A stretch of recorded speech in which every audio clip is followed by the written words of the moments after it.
diemu wo maye diemu wo sikasam opomodne wo adwuma kyese nneoma wo ye nyina no bibi nsikwa na de besi bia ne ewo nyina so onyina so eye nneoma ya wo ta adwene ho adwene your imaginations nya wo ta susu ho adwene mfoni atwa no adwene ho efa wo ho efa wade ho efa sikasam efa brabo ho no ene wo ne adwene ya wo ta adwene nsem ata kan wo adwene mu your internal dialogue determines the outcomes of your life.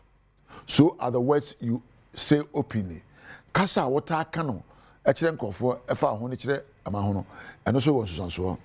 Again, the actions you take, I'm talking about your behaviors and your habits, they determine your life outcomes. So my brother and my sister, be careful what you say, be careful what you do, and be careful what you think, for they all have an impact. The question I want to ask you today is, what is the impact of your life?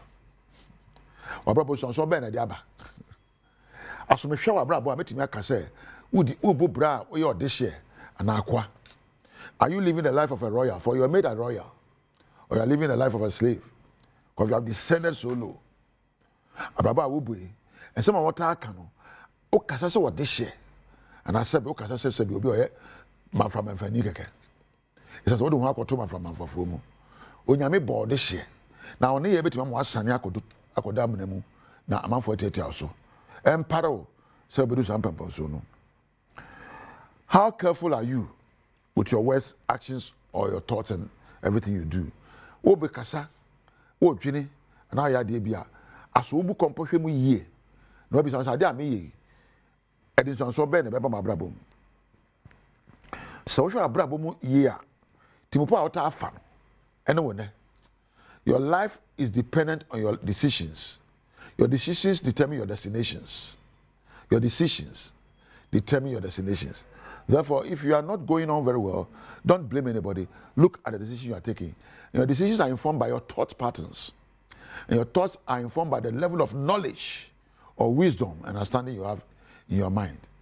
Tabrabo enye bibi ehu biasa. Enya prapre bi sa. Abrabo nyina so eye nyansa akwanya etimi ekora na adwene proso. Ya ekenya adwene ya adwene ekenya atenka.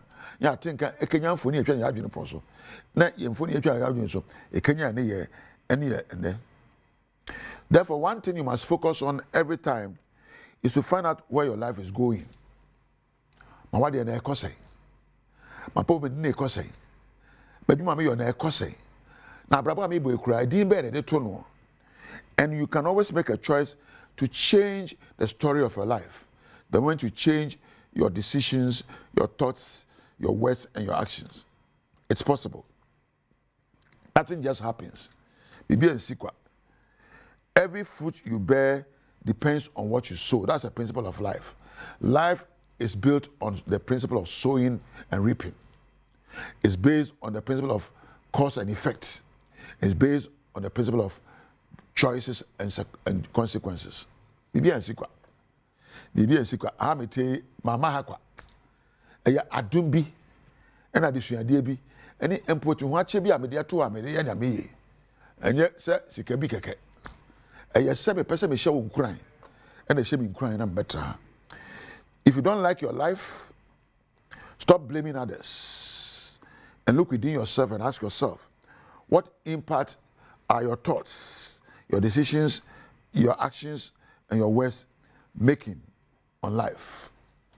Se nkoyi a empaba. Ese wo sinkonwa wankasa ye wabrabo meeting. Wahu, wo se ye wadwuma ye meeting, annual meeting, weekly meeting and monthly meeting.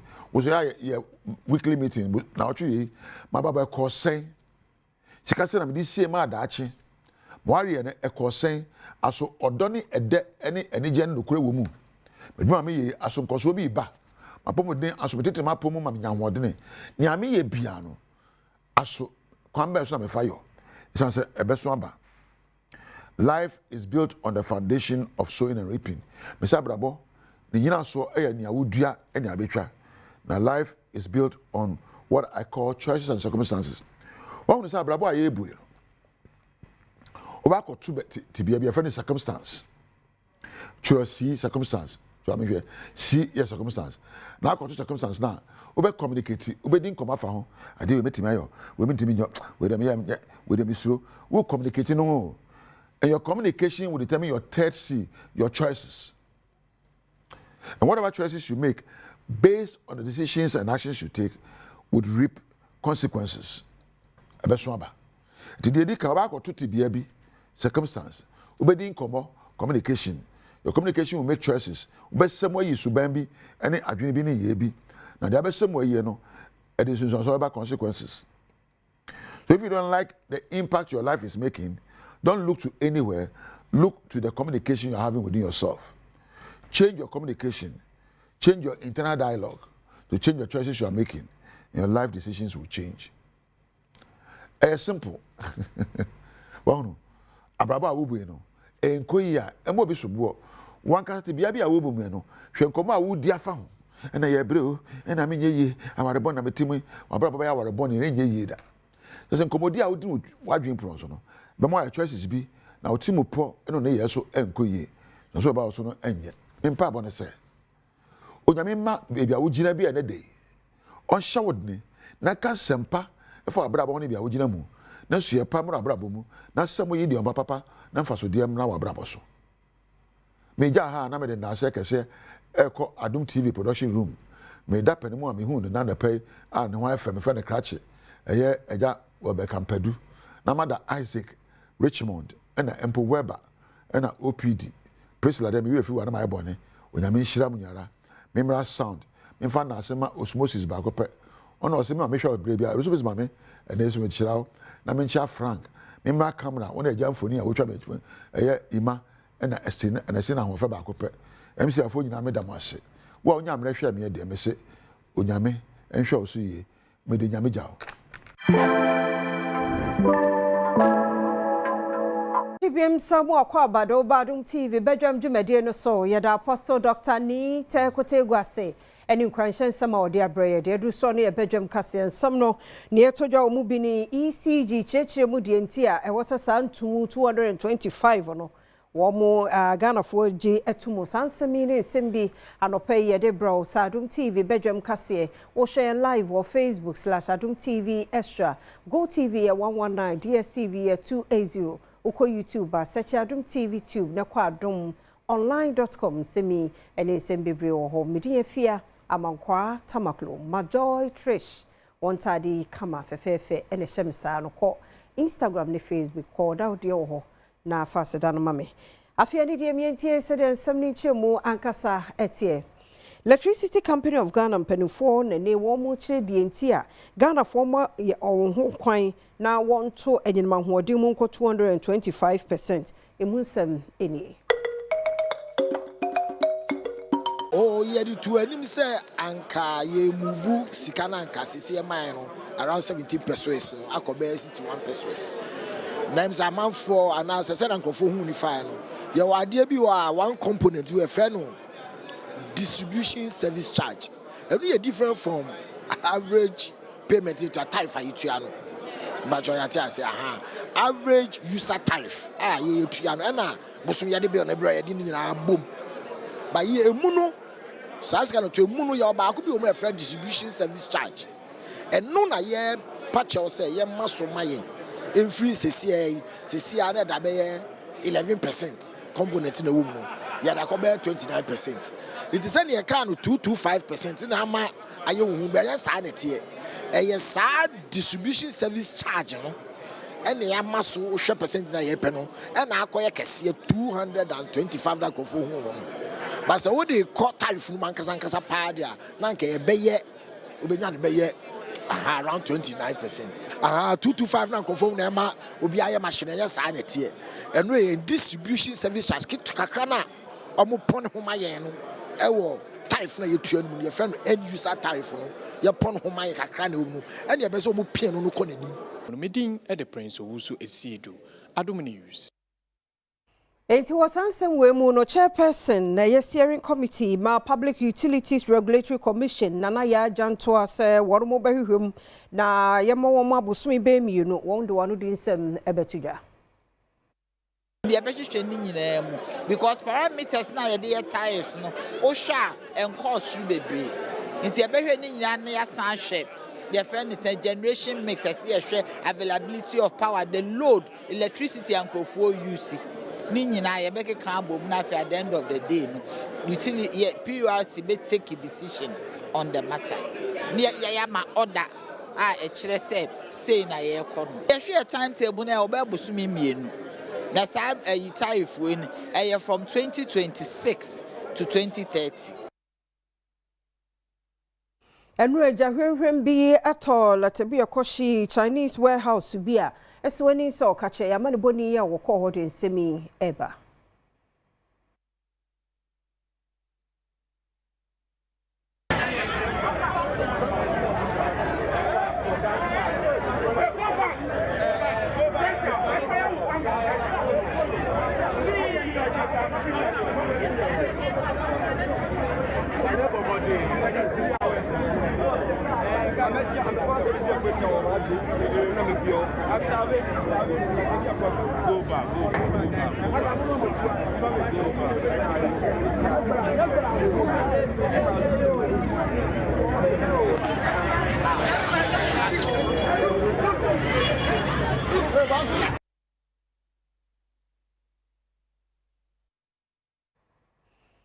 Ohine ya wawa aguna kwanyako eya aguna East Mensi ni mu fifi mantemu Dr. Nana Ampem Dako ebu afuye papa wone ensuo ayensu ya galamsefo na se no wode to Central Regional Minister ni mu se won sori waka na wonye ne won betumi bia se be ya wonsuo kura aka no won betumi abo ho ban eyi kwanga ma yefaso yensu ni ndure digumi umusa se nipa ne nkwa no eteden ti yemi se de wasa waba na nia mekan say my press conference crew have by 3 times against letters of the Female Commission whatever efaso wotu ahwea efaso be prospecting against na we enamfimfi mantem sofo eko ochirepeni enso edeto nananom hemfo enimu se mo yenje sem bo mi de yehu abra wotu elfin kakabantu kwem wehu baby atinifi onti na me kan wa se se apo de yehu baby ofize onu yampo na ye bafa ya asafofo ye ma wamfa sojafo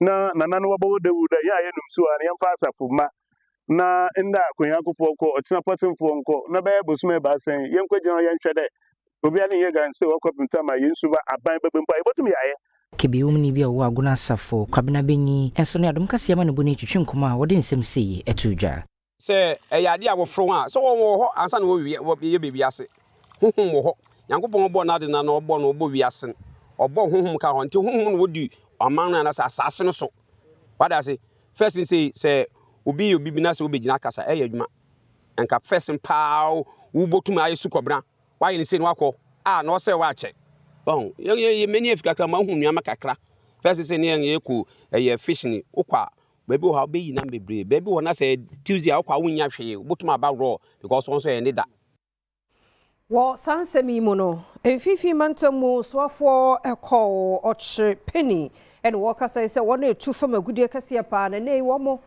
man mu nsuo wo kransuo efri obi man so na won mo no mtin central fonfa ho nyumu ne nyina yankuntia galamsey no sabe fisho wadrum ne bi so de awu kakra bedinti oniana a time is coming in this country where even when you have the money to buy a bottle of water for 10,000 or 1,000 cedis, whatever, you will not be sure of the content of the water you'll be taking. What about that? Ya baba ya brother man no bodura ya bodum suna yewu. Impa bebre na what can suit baby one mo Ghana ha. When I was saying suni ye wa Ghana ha pa na one musu a one musu wa Ghana. What can su abruti na one. When I what time and some say papa na. I'm not able to me to be. Mama my father ma di amay yesam another camera some ye beja ya kekebi keke. Ekwa akwadwunu ho. Yi nsuru ma adwunu ho. Eto bottle water, eto pure water na onye sachet water na azade. He no be fiaba. Osana dudu na Ghana water fu wonsu na wo yusu.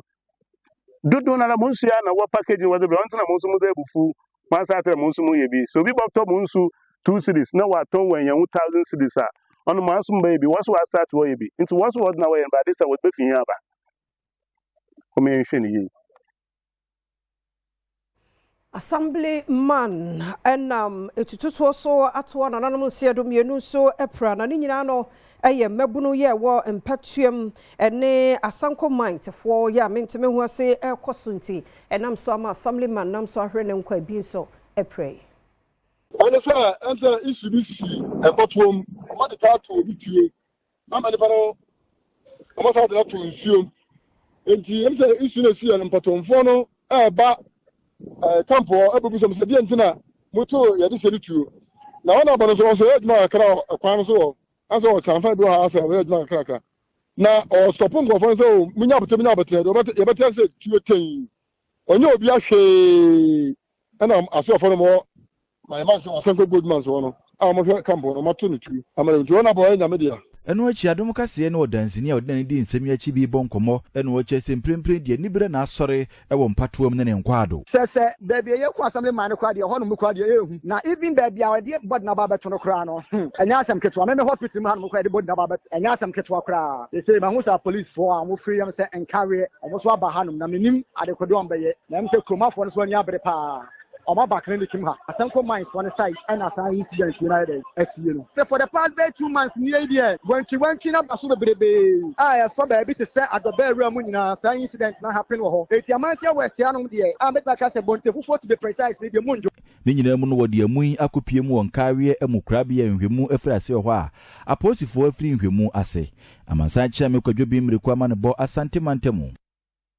Fachaye sano pay yadi obi asebi wewu kire wo sa fachaye na yeto akase no eso adia ye call bronu bi the European town railway e wo sekendi takrade ja tomo a eso ani se okache Mukande date 9 September sabi de no one so e dey was we no see 9 September ah oya 9 September the say na ka 3 years sabi de no one was 3 years ni oya 9 September na 9 September na ha washi time and task that the 9 September na ha no washi na no see Nadmo director yo was Kendi Takrade metropolitan area Alhaji Abubakar Kamal and so den sim yet so exactly 3 years on the dot similar fire outbreak occurred here, and on the 18th of July, I think this year, together with my team at the metro level, we came here and organized all those settlers here in our sensitization drive just to get them to see some of the things that they are doing here that may cause disaster. The Krakure Mono, DO1 Michael Teteya no a metro fire officer, and so the chart was say. We managed to get part of the crew that were uphill here to confine it this way, and then the other crew were downhill there, the place we previously had the fire, that we're also trying to confine it. So we managed to contain it within this enclave. Yeto Adom TV Badwam kase no so dia kwame bafo adodo no anim no abronja no yede na to aposifo kokomu se wonko na efia da September bosome ne de to sudu mienu no omra na 117 so. In law, you would know that, I mean, there are categories of offenses. Misdemeanor is the basic one, and that shouldn't be the basis why an accused person should be remanded. But trust me, when it comes to the judiciary, I respect the judiciary so much, particularly this court. I have never had an issue in this court. Whatever my lord says is final. The law lies in the bosom of what? The judge. He has given a ruling that my client should be remanded into custody and brought back to court on the 12th of September. Ehona ememrodom frefo edema MPP amonyoku no Salam Mustafa enso do tudwa se wono mo beyo ye kire kese pe de te Ghana Police Service esan se wo kira wono mo akire kwa mebafo no enya de se fa kwemu ensa bai we anjai kwanya omdi MPP for Efano, and I'm telling you today we are going to demonstrate against the police. Me, the national youth organizer, I'm going to lead it. So police for MP, that is their own case. But this thing has gotten to its zenith, its peak. The harassment of MPP4. Look at how chairman has been treated. This is a petty criminal. Now, there should be decency attached to it.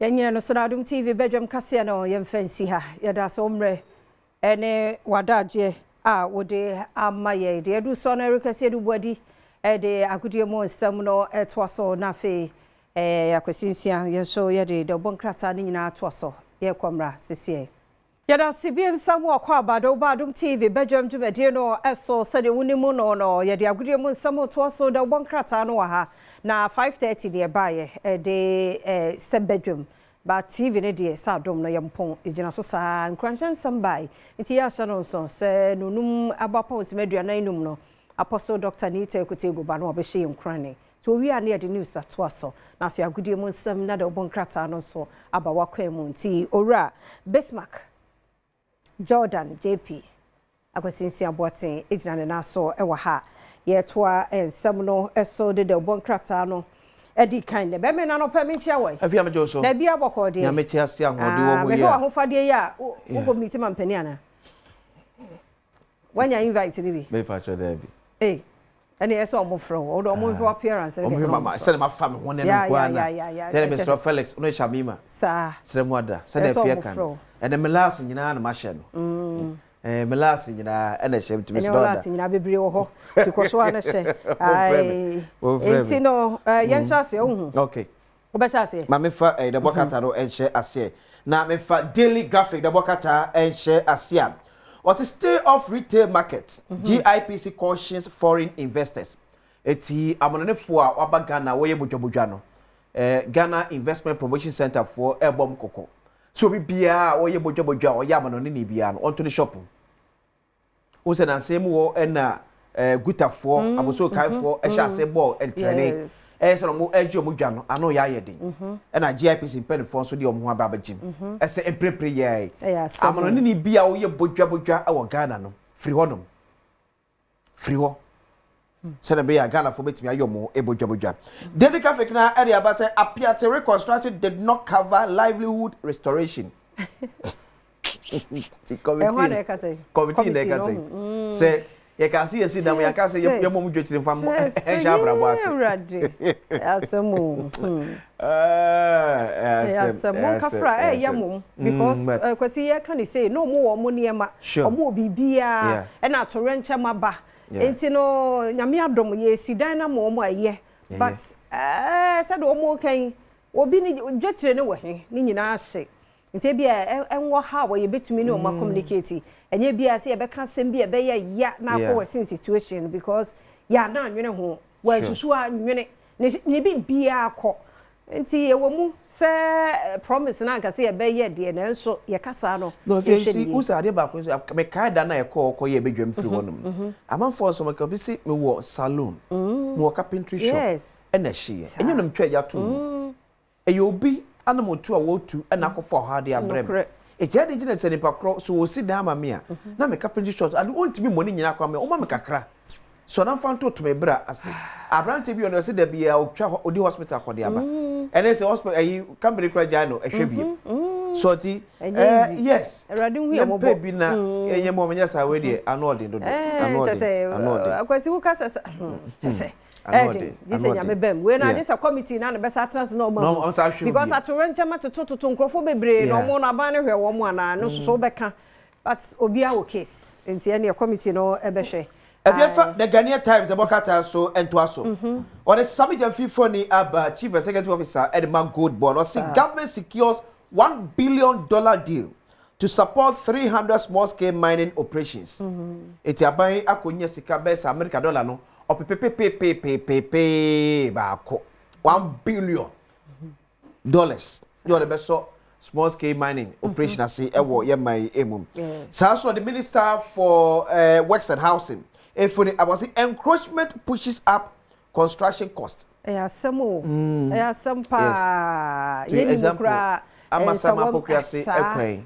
enua na edile ya komesika bebre na kodo so ne nyina ye compensation ya twia na twia biem ni ade ena kofa we nyina abra tie penfo ni bebre minister Gilbert nsuro nya aka ne de waka mu manimre se na be ya and see mu me tenase entwen ma manfo any place ne kenten so ansa sa eno ni problem no ahyase no a wahu you am free once asa no abeka se waje ene ya ba na mete and matena 5 years and matena utina 2 years dem ankrata ya man enkrata so bia metu ni ntia be normal ebe say ye mom pile up it the various assemblies maybe obi atbs and assemblies no do o manda o just me hunu ne empower mon temtem bibia just aban ne bem just say e sector minister no akasa bem just assembly ne dey asa wo mo entime nka hwe esa e hard we compensation tuanko a obetua no be 3 to 4 times me say masama akwanjipo ne man e catch bebiri pa ba ko so eno no Abronya remanded into police custody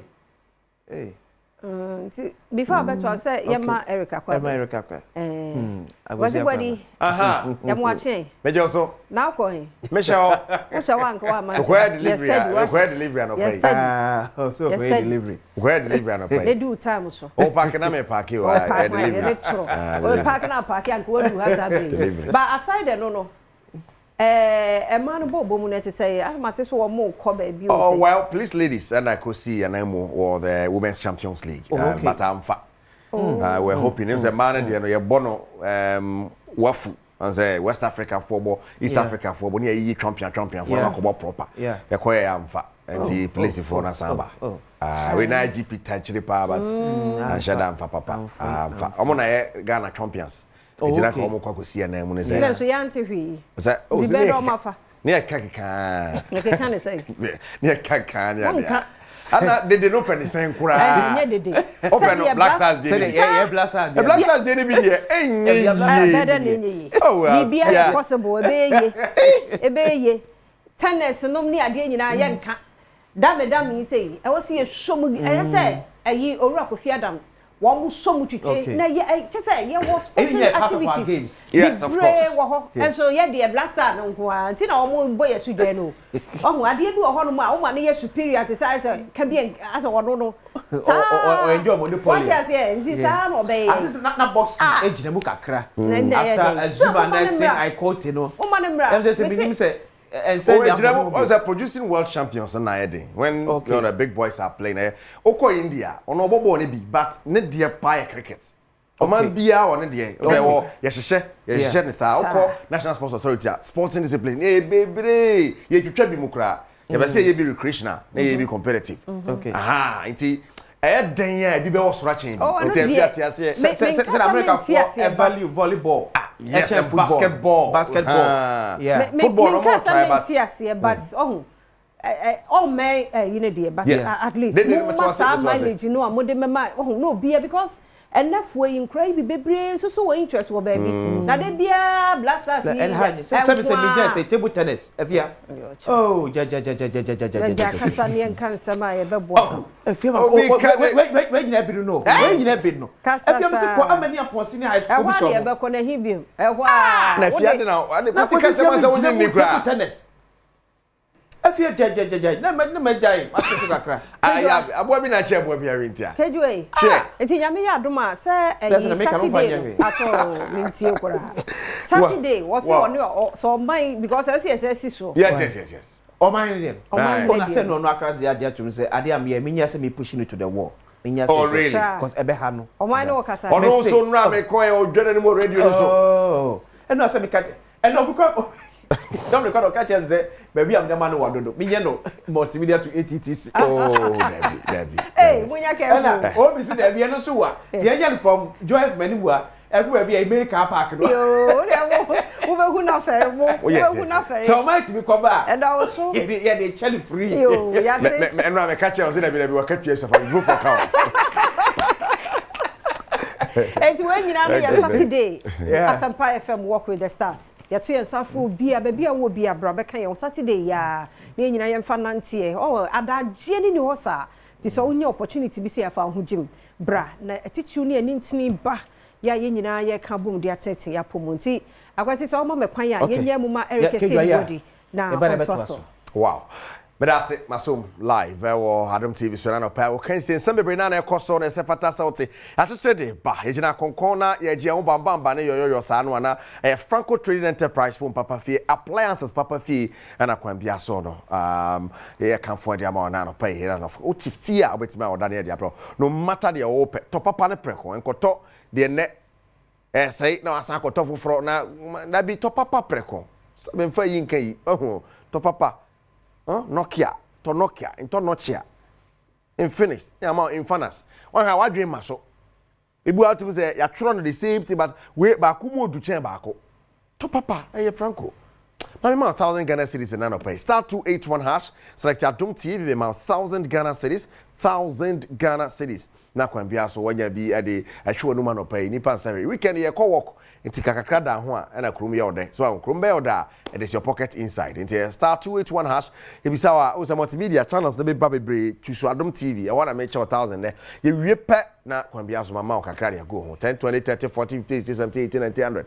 200 250 300 faguso 1,000 udi anopai kama padi and producer kejuara kasani Erica Siedu body am akwa be shase na yete afi the ai ebi twe form bo anwa Nigeria pani behwe ye chese ye gre kra na yesu Nigeria stars om we nyina o amfa I'm from South Africa train draw barrier bia na nyasem keto aba World Cup ye mo yen shase emfa fi UEFA enra England echo hostile grounds who winning 5 France community pa and sa Erling Haaland no about 5 goals in one game.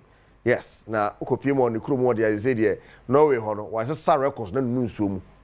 Yes, and the results they see coin and of course there was Austria away to Bosnia born 2-1 and Cyprus in Romania about 2-2 Norway in Moldova 1-1 Albania but Latvia by a goal Serbia makacho otefi England kon no mo ne kanu a want to be anti achesanya sam keto akra 11-1 yes Norway and Haaland about 5 goals in that game one way kote nko kan 1-1 wow yakwe nhwe sene ada wanso so isi na fe yenko yenemo yes it was Azerbaijan in Ukraine 1-1 France about Iceland by 2-1 Kylian Mbappe by penalty Armenia about Republic of Ireland by 2-1 Portugal away to Hungary Ronaldo by goal and Ronaldo team say yes 89 goals. Wow. Fisa odi 30 no. Odi 30 ekono. About 89. And you will be lifetime career in goals. To no ye kan dey na fi 30 okon aba no. About 89. Oko 100 kra. Nasa. And of course, no Badwam against Hungary and of course, okay be bia 141 goals. Career goals in there person clock 1,000 no. National team 141. What you say? Ekoye pa ni ade. We any send matches ne call in Europe. Now Kylian Mbappe and so goal or share no and they watra Thierry Henry France. No Genesis highest all-time top scorer no Kylian Mbappe at the night premium. Chess what you say yes. It's Olivier Giroud with 57 goals, Kylian Mbappe with 52, Thierry Henry 51. So on the list it is Kylian Mbappe 52, Thierry Henry now, Olivier Giroud, and I just Robert with 57. So it is Karim Benzema 37, Michel Platini 41, Antoine Griezmann 44, Thierry Henry 51, Kylian Mbappe 52, Olivier Giroud 57, and on the 7 so here. Then Erling Haaland, as also say, 46 goals in 45 matches. Wow! On the record on the new passa. Just say, and you telling him fact. Just say about 45 matches, about 46 goals. Just say approximately every game was a goal. In Africa, it was Sierra Leone against Ethiopia. Sierra Leone boy Ethiopia by 2-0 Burkina Faso na Egypt. One 90 man should be saying near Masa and Rani Pedi Guswa. Go back to Cramonti Miache. 0-0. Egypt power qualify until the on Congo DR and Senegal.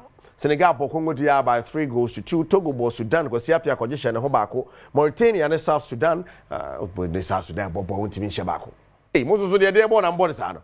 0-0 at you the other ones about so near the idea. Ebi mo ejina ye pa likes of Egypt no mo jina ye for the World Cup. Rwanda bo Zimbabwe and South Africa and Nigeria the year 1-1. What a game. What a game. Giddy. And of course Cape Verde and Cameroon. Cape Verde bought Cameroon by a goal and Angola bought Mauritius by 3-1. Tiadore said in some no so see aya de brewo and Niger kwa with Tanzania about back one to me anti Seychelles just share hunu na Gabon Ivory Coast. Hey boy, na motor so 1 point in the time, so it was always going to be a difficult game. Obi antimi for ball Antonio Contemene. Yeah, bought up appreciate last matches na we. Na fe omo makano akopi omo clubs akwakosi akan e de omo clubs. E bi kwada da enti yes and officials ne bi so esi etie na fe yakua ni me na ewia this weekend the EPL, the La Liga, the whatever, nyina back. The Ghanaian Premier League is also back. The Ghanaian Premier League is shut here and yakua ni man feeder House of Folk ni Ho United at Tiano was the Accra Sports Stadium 7 p.m. and Tikashan so sa Efa Mame and so ho animal. Franco Train Enterprise from Papa Fee, Franco can want to pay and he didn't summon and so ba and star 2H1 hash. Now select Adom TV. Now Mosca Cradia Gubu to America's Webtrack Cradia Guma. Star 2H1 hash select Adom TV. Niamaka Kra Emfa Engu Botomo and Ultimus say yes. Ekoye mama, we de ekoye papa. Hey, I don't know what you Chabifum, Mamma Sky.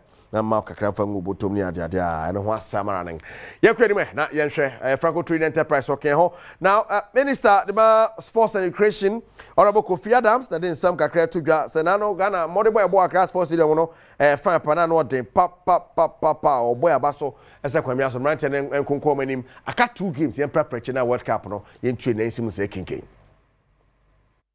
What we wanted was the 3 solid points, and we got the point that we needed. So, as far as we are concerned, we are ready. We talked about qualifying for the World Cup. We didn't win against Chad, but the boys played all out, and we have won against Mali, which is the strongest side as far as this group is concerned. The rest, we are going to deal with them also. In 3 weeks' time, we will be going to Morocco to face the Central African Republic, and we will take 3 points from there also, and come home to deal with Comoros. Ghanaians will continue to pray for the team. Ghanaians will continue to do everything humanly possible to make sure that the Black Stars of Ghana are part of the nation's teams that will assemble for the World Cup. We and then some honorable Kofi Adams or the actual ja and teacher and so sa for mami. Ghana win a chile some be brina e koso anya some keto akwa 2026 for World Cup the enya bre pese by the chief executive officer and the Ghana Tourism Authority ma mefia ade and some kakra to dwa se kwan bia so no Ghanaians yen to mansi anidwe. Black Stars qualify for World Cup bebo apa etie nyina yen fa to mansi ani na yemwa ema Black Stars into me enkore ni mo den some to dwa na wo chirebo ese wo mo adwuma kuru behwe na abrebia hoho ba Ghana o ma wo se Ghana ye wazoye Empire one is Ghana be 2-0 and so nyamia ya dom ya she 1-0 they sure say your next match ni dey be bubu omo kra they say your confidence na ba and Ghana for are loving the football again we are coming back together Ghana for say any achi football ho pa first time come to akoma by heart but this time ekoye enti yeda Black Stars wase yeda omo ase pa send dey omo hye enyumnyam omo hye Ghana Tourism Authority enyumnyam omo hye Ministry of Tourism, Culture and Creative Arts enyumnyam omo hye President His Excellency John Dramani Mahama enyumnyam omo hye yenyina enyumnyam omo ma yehu se yede yeni to omo so a omo nya dey omo disappoint ye.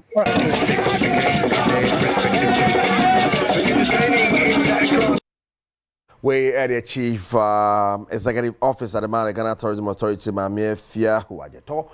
What they are to a jar to say yes, I'll be at the Waji Bamadna, come upon the but to a star 281 hash, my mouth 1,000 Ghana cities in Fangobotum, star 281 hash, now my mouth 1,000 Ghana cities. And ye jam, 1,000 American is don't leave yourself, eat some. No beer is eating some.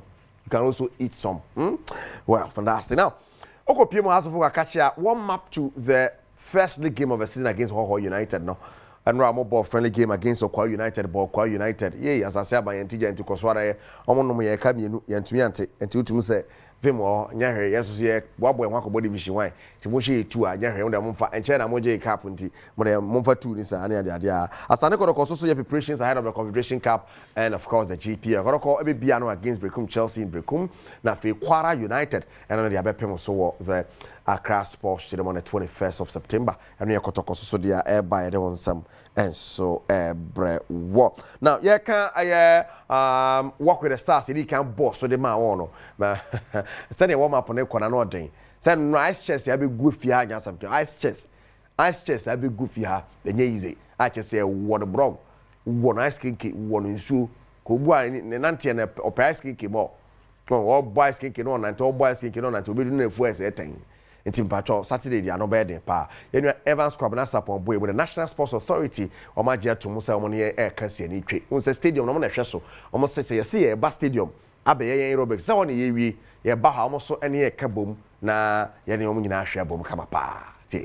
Dwumadie kase a ebeba so nyame ya adumu a ebobo so de toso du miensa wa afempinu ene aduonu numu 13th of September 2025 ayatu ni din Asempa FM Walk with the Stars empanyfo egusu a wodo aprobo no ewurawura empanyfo bebre na no won office ahodo a ewo enkrampopuni matamimu na enra na Asempa FM Programs Director Owura Sami Kwadade Irenchi adoro no friend Sky ani panyi kwankyerefo a oda agudie mu nsem ano wa Asempa FM na bedi akire eye Eric Asiedu Buadi Kejua Nankasa ani the lead producer Adema Ekosi Senjumadie no Dominic Kisi Yeboa ana Alex Kobnastona Dodona no nim nsa Kobi Stone ekopiemu awo National Sports Authority a Owura yawo ampofo ankra da onano no asoeye na bra okopie ho no Okwashani mu ewo Chief Operations Officer SCO a ONS ho na kache Owura Kusi Jemfi Are Dodona nim seche Mamuzat ono ne office na wode krata wode ekwakoto nsade afre NS adwumayefo na wasanse wonse nyame ya adomu a work chenchencha ebeba so memini de di animu yi wode hihye so edi free multimedia aso ekese he ya woba akwakowie ewo Accra Sports Stadium no wosan edeto nanimo na bra mpanyifo ekodu Owura Kusi Jemfi Are na kache no weni nsama ono so di tudwa adefa Asempa FM Walk with the Stars dwumadie ya ebeba so nyame Adumwa, memini da edi animo yi ho. Work is also part of sports, and once is sports authority, and the stadium is also under the sports authority. We cannot deny you from giving you access to do the aerobics. So I can say that even though we've not given you any written approval. You'll be given the approval. We thank in P4 Omunai Boom Anante, a free multimedia, Asempa, Jumekono, Inimo, Echo, Akopem, Accra Sport Stadium. Na Yami Enika, assignment DJ say, Menso Omo Abeto Omosa Frame, say member na. Membeta Jumidinichi na minyomu na mbom nante. Ebem say Asempa papa. Izan so papa toka sema you can be say healthy living is key to productivity. Healthy food court on kwado me wumi ho. To be so mu humi a Umbra Accra Sports Stadium. Mon join here from multimedia anymore. Right, and so the DJ president will be coming live, and of course NSA force wajatum so more eba. Ademo but yes, I'm mura hantwaso tiare. Stage just down and yano, yeah man, let's go. I do for and I think I would die.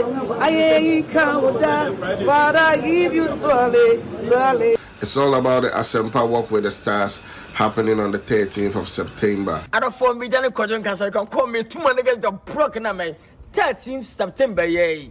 Asempa FM Walk with the Stars. I'm coming live. One or somber.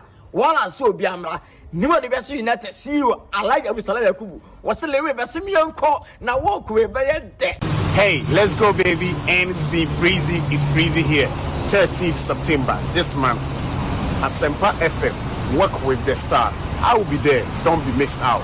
You're gonna see Lewin and many more people out there. Come and let's have fun. Come and let's walk together. It may be hard for Obiam family can get to all the stars. Obiamra, na NSS as a bomber Pumudin air command. To Obiam, one go for by. While as a Asempa FM Walk with the Stars. Stars Benem, and I remember Bahanema. Would you this all your star? Where's down? End of the kind where you hear footballers. yehia nomtofo yehia actress and actors yehia we star kwadia bra beka ye ho oni ye nante na ye release stress na ye papo muten uza nante ye kura ye dro systematically mathematically calculation information mathematically calculation information within the Selena Watson Asempa work with the stars Basso live on 13th of September Accra hanyina ye twashia Asempa FM enim ho a mama nyina ye nhia wo 5 a.m. sharp a crab one baby and why it is what it is. It's your boy Stay J. You can call me the high star. Church star Kwabijin Street Boy African man. So Asempa FM work with the start. Keep it up. Come, let's work together. We didn't come here to play. Africa still #1. You can do better by joining us. On the 13th September, what I say? I see in a shame wording Asempa work with the stars. Asempa work with the stars. But I say 13th September 2025. My shim na yeni enko jog what I say. Enko jog na yefe. We are going to work with the stars. You work with me, Are you going to work with me? Working by systematically, mathematically calculation information. Challenge me shame. Asempa FM. Work with the stars. We are all coming. Benedetta Mama Wutuyo. Yako Nyamifie. Basimian ko Asempa work with the stars. No. Now like the salary you could be CEO or baby na betchi. Yaba. Yamisha so be bamdini Selena Watson. Ladies and gentlemen, Asempa FM work with the stars. Right. So, ampere be systematically, mathematically. Back on me. That's it. Right. It's one mabidia sawala. 5. Near Chassis or the forecourt of multimedia. Nante Alpha Kruma we or the Accra Sports Studio. Now, Yakanasaro no Shane Sumami in boost about mixture can one of diabetes, also cancer, hypertension, UTI, candidiasis, UDP, and body pains in Anabeko, menstrual pains in Abeko, intimate Bindia, but to be a distress in Abeko in boost, also proposing in a drone. I'm okay, one of penny, there is some number Sanso, and St. Andrews, SHS, I'm go so far, students. Yes. Be in school out to Mr. Teacher for Nakwadare. And on your classmates, St. Andrews. Come on, Franco. Hey, no matter if iPhone is iPhone, no, I have a call G phone, iPhone. Papa no Franco. Franco 0246422338 and of course 055-593-9311. Because I crash I was be able to last one a gum where this guy go bottom 1,000 Ghana cedis. I must come from go bottom say say many ma 1,000 there. Hey, 1,000. Start to 8 my we be sign another draw. There's a draw come to you there. Try we go me talk rabbit and you be near there. It's a one summer. Now 5 4 3 2 1 1 I be 1,000. Well, young boy. So, boom, pa, kanyan. I'm laughing like killer. 02449680 something. 02449680 something. Congratulations, Enra. You did and any GSA. Mr. Congratulations. Congratulations. It was also Abatum. Yes, and low. It is not as a Ube Discagu bottom. Why? It is Discagu bottom Nabi Biaso. Intimate and co a yip. Now, yeah, shall say and win and beba. Now, Yane winner so adi and come on straight to in Coco quoting and portable na MC Ernestiano. It says MC Ernestiano. Ernestiano, your birthday. Happy birthday going out to you. Yami Sharon Tonko and my keep being amazing. Yes, I'm quantentia pomodium and yes, Shadiamo MC Ernestiano. Happy birthday going out to you, bro. Now, there say Kwambiasono, you been a winner number. Aha. We don't need to be mad and I say, come here, so better to us on my gem. Okay. Hello, good morning. Congratulations.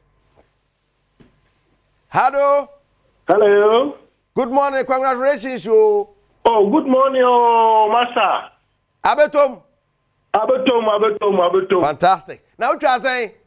Oh, Mr. 50 CD. Mr. 10. 5. Now, I pick his ano. Oh, my first time with you. Oh, why are they? Now, I'll show you free. Oh, me show free. Okay, me a police officer. Oh, okay. Fantastic. Abetom. Now, the person here saying. Yami Shramo. 1,000 you there then. What's Abetom? Oh, Abetom now when you only say I'm crying to be a school. You never come books. Can I want to books? Fantastic. Why are they? Why? Yo. Congrats. And of course, yes, I am back account to be able to find the back. And I can also show you a bit to make skills. Start to 81 hash can be good ladies cafe go to Paddy producer. Kejuana Cassani Erica Siri. A fiane quasi I crado. Just Bismarck and Ophelia.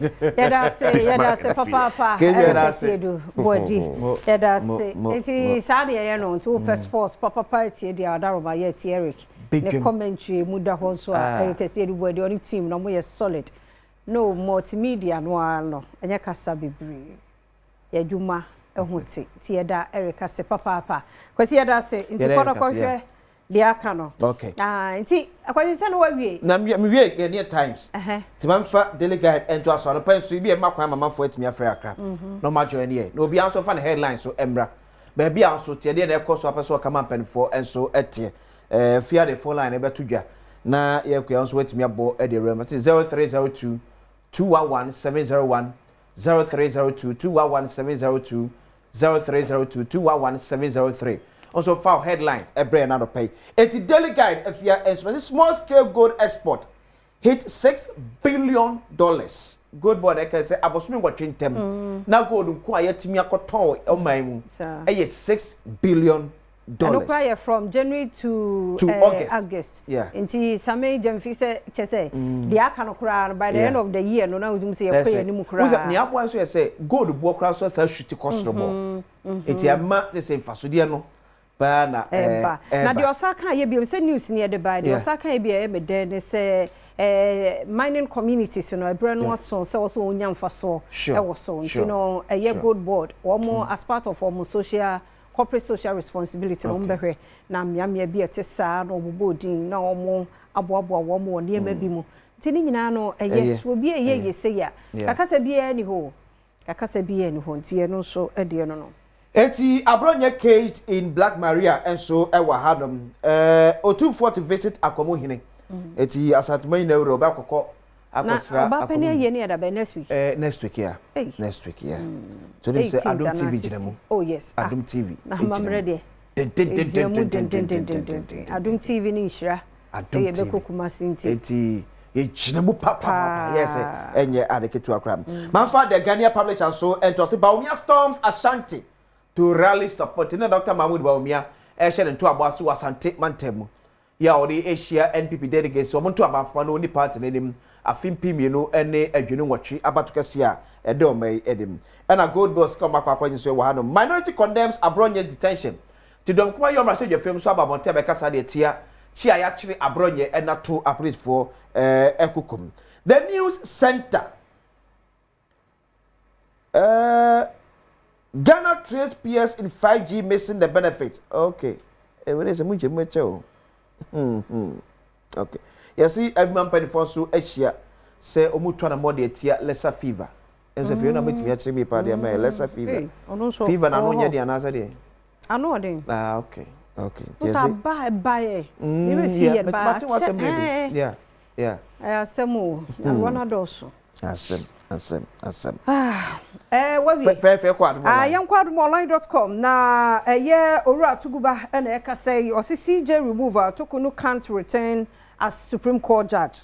Ora tuguba na eka say Mame get through Tokunu ontime ma say Supreme Court judge. Inti no so ehun asem ewa ha.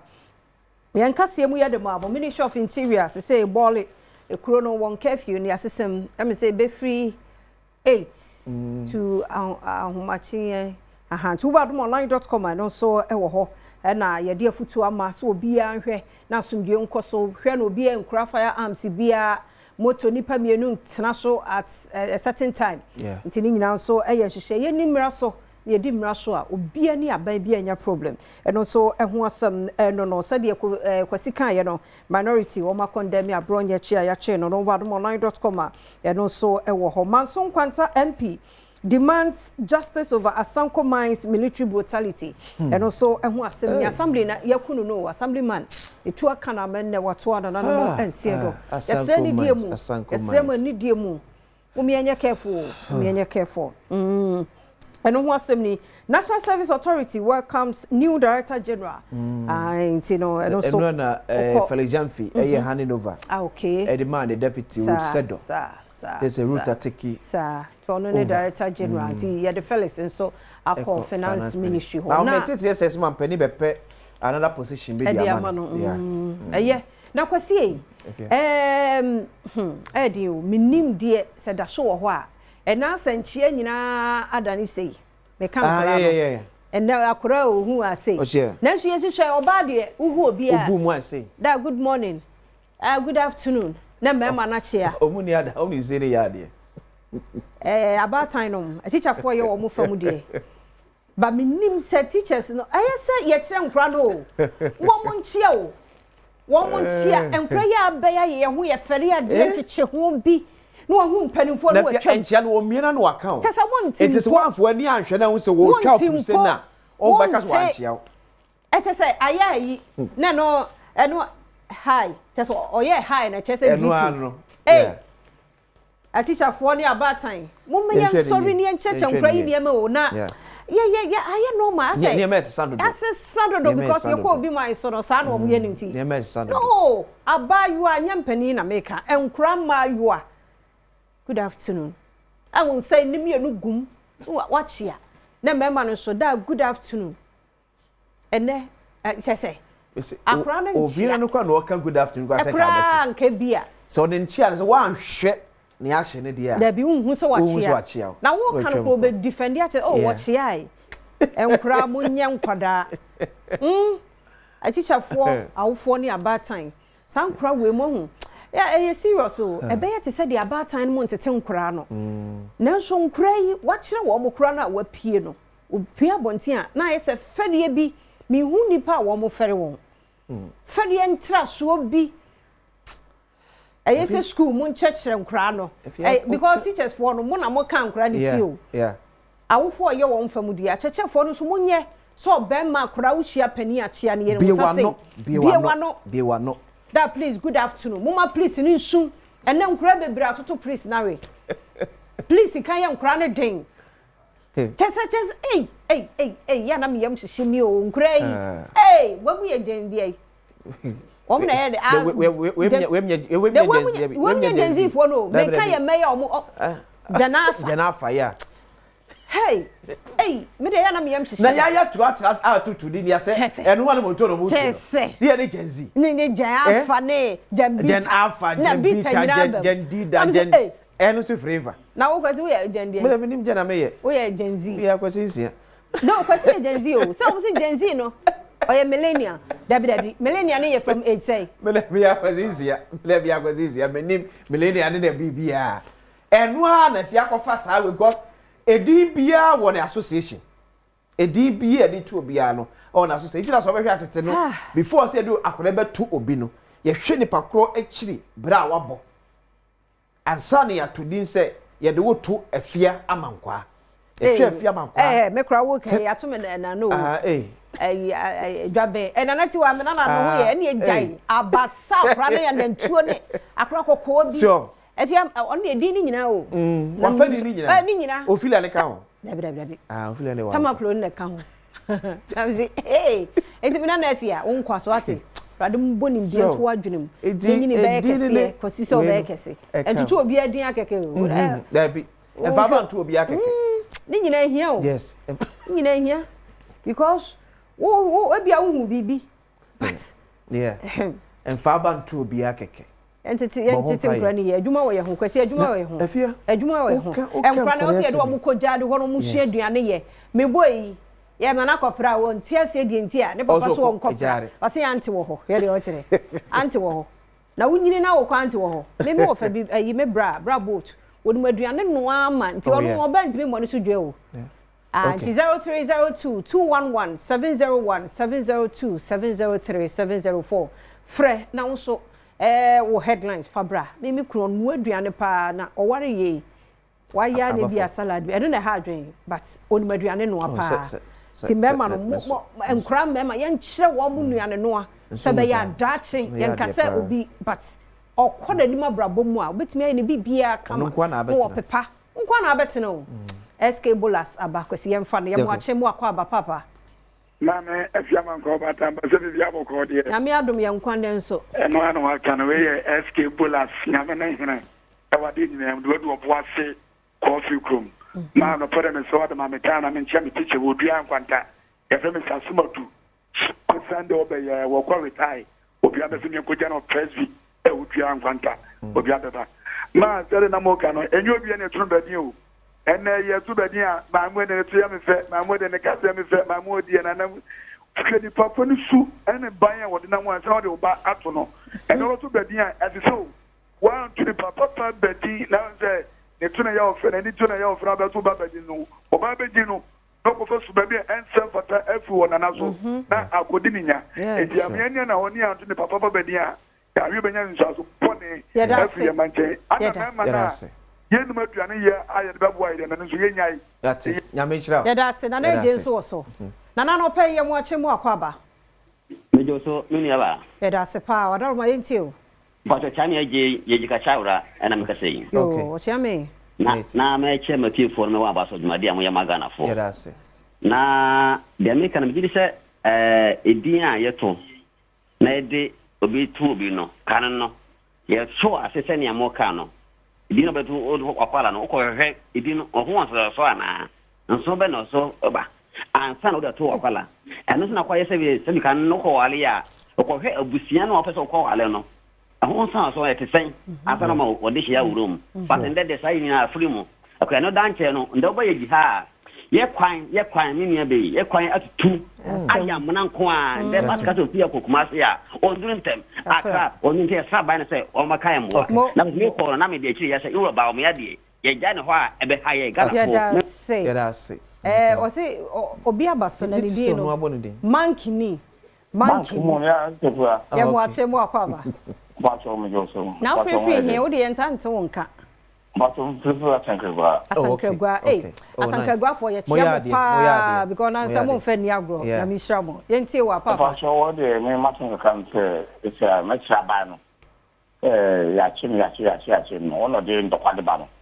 It's all ye mampen o de ni de se na de ni a ya onya boseme ni. Na black star for zo makata kapam. Okay. Coach no bia se coach no do ya no ye no di o se so press no bobo no mbo moten no mbo o se enuyam okay ya da say medofo abodie anope ye mo ache mo akwaba me bi ni afia mpa che mo keze nyame adom ye ne ye de nko pa afi afia mi chebo bibre na kwa yi o titi o be onba kunta kwa na wa Eti misre oda eko afifosu. Okay. Ye kwan no ase eti ye nka ho bi. Oh. E kwan ye lati ye ka ho ase. Bo de mo ka se fia ye kwatiri o. E kwatiri abodi misre pa mi di pa do poku. Okay. Anu atimoda amun kai. Na e kwan de enti antra. O kwa fia me nche atarikita. Shefuta ka de bi. Ukudu na propro. Oh. Wata sege kama dwa ko. Ani enye ye kai ye ni sempeni 40. Na ya teche. Ka ni timi ko bota sa dan ni ase etako. Wow. Na chidi. Ya me pati akofa oyi ni biaba. Ya da say. Ye ni sempeni 40 ora Emmanuel free year so aba. Bra Emmanuel pay ye chia mo akwaba. Ya da say na free he won time free ye ntino. Metro bia me sanka me fefi na bronco me fefi na bronco na bronco mo na Michelle pache yetio me ka saka ka de se enja na o kan no pache yetio pa ka sentio hu TV no so wadaro yo da me kan se enja na o kan no ketina na se me nyi kakra no na o chia o ba chia se ya guru ana ya do. Oh, Brahima fache aso ti on TV ne so ebe ha yen why yes so ti men ti on TV ne so saka wana ba ya mo ache mo akwaba papa ya na ya man kwa ma pro papa bi ba so no eda se oni minia no St. John boy saka eti ya ne saka wana midiri hu hia me kasa free asinkegwa amanfi west It's a fear. Kaka me kan no ahwe eja Dania, a 2 more in China. The fact that one hour crown, she said, no hobby, but yourself, Obi Jaffono. More, because I know she. Because it's a answer call, but into their assembly, we create the Mamincha, Makura, a semi carrying Asantua, Ata, or nursing training, as in Kribra, Tamebapa. Now, Honorable Kofi Asante, Muna Joso, young call Quasiku, Asante Mampo, na Kodia. Hello. And I'll pay watching, Papa. Good morning, Madam. Joshua. Madam, my friend Kodia, I'm free from Asante Mampo. Kodia Tonka. Master, where the Adama ECG for one, I'm a person report to him. Okay. But you open meter. It me debate 2 years. Oh, I was a home casa, Unyamitano. I am one pao. Obi store magic a pass and me pay meter. 1 year, Miss Anka meter, we ban what James Carry ban what they say, sir. I'm one. I was Santimampo. I was Santimampo new site. Okay. Okay. Okay.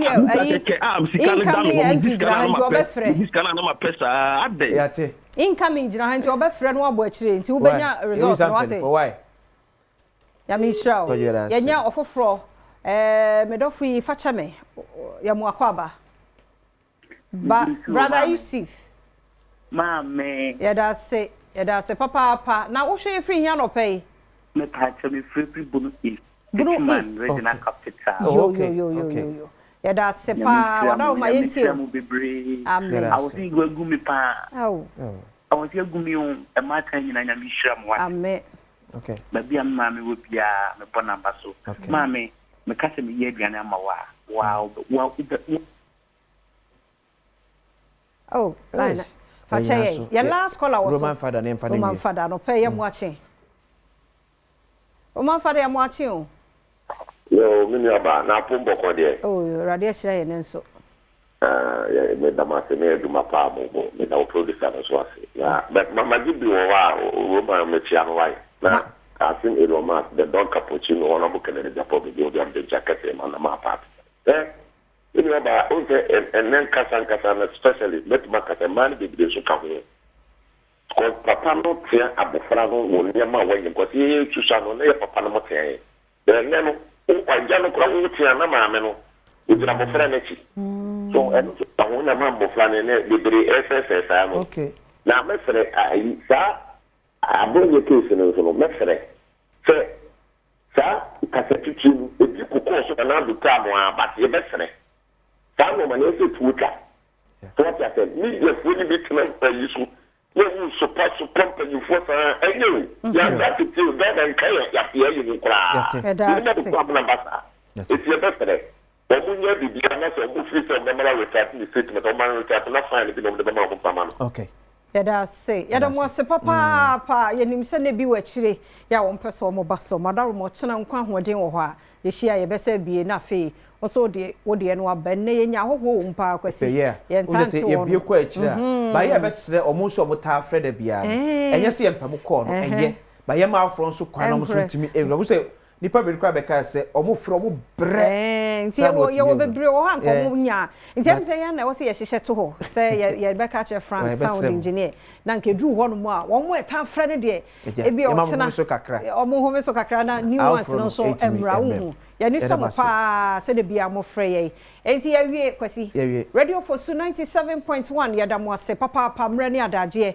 Ye and the Sadia, Wiki Munina, Casadia far hepatitis of home. Yashasia Joada Benada, and the Wukui, Wadaruma, Twasu TB, named to me Muamania Quasini Time, Wahadie. Ugushaya yeti TM futu to one so. Yes, so so TB. Na bibiacho wadrin a dog the number not to Wadaruma Wafa. Tia Quay Yang Tia health tips and 5 minutes Yanche. TBCCA Yakwaba. Yamuakwaba ne Adom TV Badwam health tips so yapomude ho nsem madokotafo ne anese fo medamase yetu yensafre mu a mode ahokeka ba ma ne ye fedodo yamishira mo faseda no so ma endpoint adwumako ni nyina ne so yasen eni enye nimdefo ne won mo kasa timisho so yaro nko ade a endpoint branches no ebi kumase takrade tachiman ena himpo ena sprinters ne tema strawbra na bepe apomuden pa Dr. Penny, Dr. Dubuate. Now, what you mo, Oman Hokwaya, what say a DB in tuning of your 5 minutes. Now, what bones the wool, so they are so at the patching Abekayo. Dog Yanasi, I said, you course to say. Yo, you didn't come off appetitis on, you can say a inflammation, so liver no, a huru, and because when your appetitis. Na ye chire mu se appetitis no e ka no ho a ema obi wo ade bia o fele feverish awode no aye hye ne tipae no ne bofono no tetentasuo nipa de kwati me fe na obi wa ne yam asi obi wo abon se wonya running stool ne yam kwati me ye eye ne ya na obi wo abon se bedru me bi no na wanya yellowish pigmentation enoma yellow bi ne nsam nyina ye yellowish na boss ni kala na kora asase se esesa na saa bedru me bi na saa ni pada sani no odwon so a na ye yellowish ti said obi a why dehydrated no ana so obi wo kwa Johnson afa na movie liver na ise nyina no na Johnson kala no so sesa obi wa boss na asase sa aye brown na obi wa boss bedru me bi na aye se coke like color aye se brown dark color na boss wo janan kora kala no asesa na boss wo fu asase se edoa na wona se apegya na wonfe na wonfe tutu obu abo se no want to make chronic itching in the body ni nyina no ye san ya na e kire wo se hepatitis no ayade a wo ho na be sase sase se ye yi no ebu okra no sase a obi betima hepatitis ni bi na enyi ni ho adi saa na mo che wo ho no na wonim na odi hepatitis no wodi na chiwade ka no na afede se brebo no kra hepatitis no mo ekofa ba ne dawson your body fluid etimi de ba body fluid ni bi ni sesai obi wo wa na eba ne bema enkitadiem se me wa hepatitis ni bi na me ne oba a oni bi eda na ma mo me ho ban a me hunsuo ne ko oba ne benya bi automatically oba no so wo bi na me ni bi na se me ne oba ne kokohia oba no ho fluid ne wo oba ne ho no e ko me ho a me so metime nya hepatitis ni bi enti body fluid eye vaginal discharge ne be ma so de e na ade ba ko etime ni ba no se sweat obi wo kwa no saliva ene so etime de ba ana so obi wo kwa no a mogem se obi blade bi da ho ana obi de pane bi awo no ho na wo so ko fa sa fa na de wo so ho ana blade no wo di twa wo so ho a wo so betime nya sa mo awani bi ana so obi wo kra na de eba ene se mother child transmission maame wo ba maame na anko hospital wo fie enti yade e wo no ho kra wonim se yade mo awani bi wo no ho because hepatitis ni timi sie bebre no behu so mo hepatitis ni bi na okotwe moja ama obi wo behu so hepatitis ni bi no na se bi okowo ene ye koye ne check ne hu so obi eni nti wan ko hospital me anya wo check no a wo no na moja mu nsem na wo de be ma wo ba no na wo ko breastfeeding true say wa wo ba no a wo breastfeed akora no enam say wonim say wo bi ni ntino na wo transmit ade de ama wo ba ena obi wo so kra na nyem mwa na de ba ye na eyensa wa abuse alcohol into obi wa alcoholism ensa dream etimi de hepatitis ba drugs abuse of drugs especially paracetamol kwa yemu no eno no ma na boro so etimi nane etimi inflame wo liver no ni nyina hepatitis ni bia nti hepatitis no omo awudo mienu ye wo viral and non-viral hepatitis we mu nyina no ye kwan a ana poison bia ko ho na mbia mu ewutimi nya sa de fenza hepatitis ni bi end point to me particular clinic ene ye de ano besi ha na wo chena ya heard the effect complications of hepatitis ene nti de how bia no e wo hepatitis yi ho pese oba ye check ni bi wo pese wo hunu se wo bi ana se wo pese wo wa check kwa na woni bi na pese wo hu kwan a obetuma bon ho ban against hepatitis no a ene ye frem ni nkomo number ne 0244 86 70 68 0244 86 70 68 ya da doctor do what he say and then so addition wo dia maye o chena bria sa kan hu biem ma say ye nche 5 minutes na fe ya to so ya da point home your party clinic ase fa number no screen so na bibia che wadwen wo ne doctor du nkomo chena nkwa hode wo ho a ye be say hia ya da se yo makwa baba beje ma ho se peju medie so me sure say na ma ho se me set bibia asesa yen chechia mo me amede jumedie ho chia me the sister Sandy B a guy. Ghana's entertainment prophet, 2 times a guy. And Kwada Mami, yes, yesterday entertainment home come watch here, dear Chegwo. And I have flying in because I've got some beautiful babes. Oh, my Baba Strame, oh, studio has say, people, you're not ready for what is coming. Samaya ready. Now, Miss Maya ready. Come P, young fan Sambo. And she, my beautiful, beautiful, beautiful girl. JJ. Wow. All right, let's go. Okay. Oh, let's go.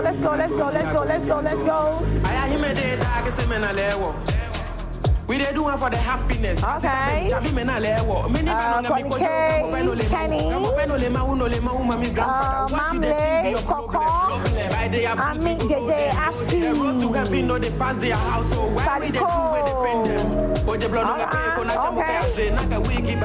beautiful girls.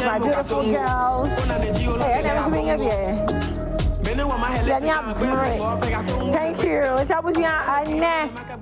Many of them are betching in Como, OPD, Dorothy, Pomawa Triam, director, Kobe PM sound, PRO Ben, or Mucha says, when I know quite betching Commonia Bisa, almost said you made no moody, no more said designers for why now.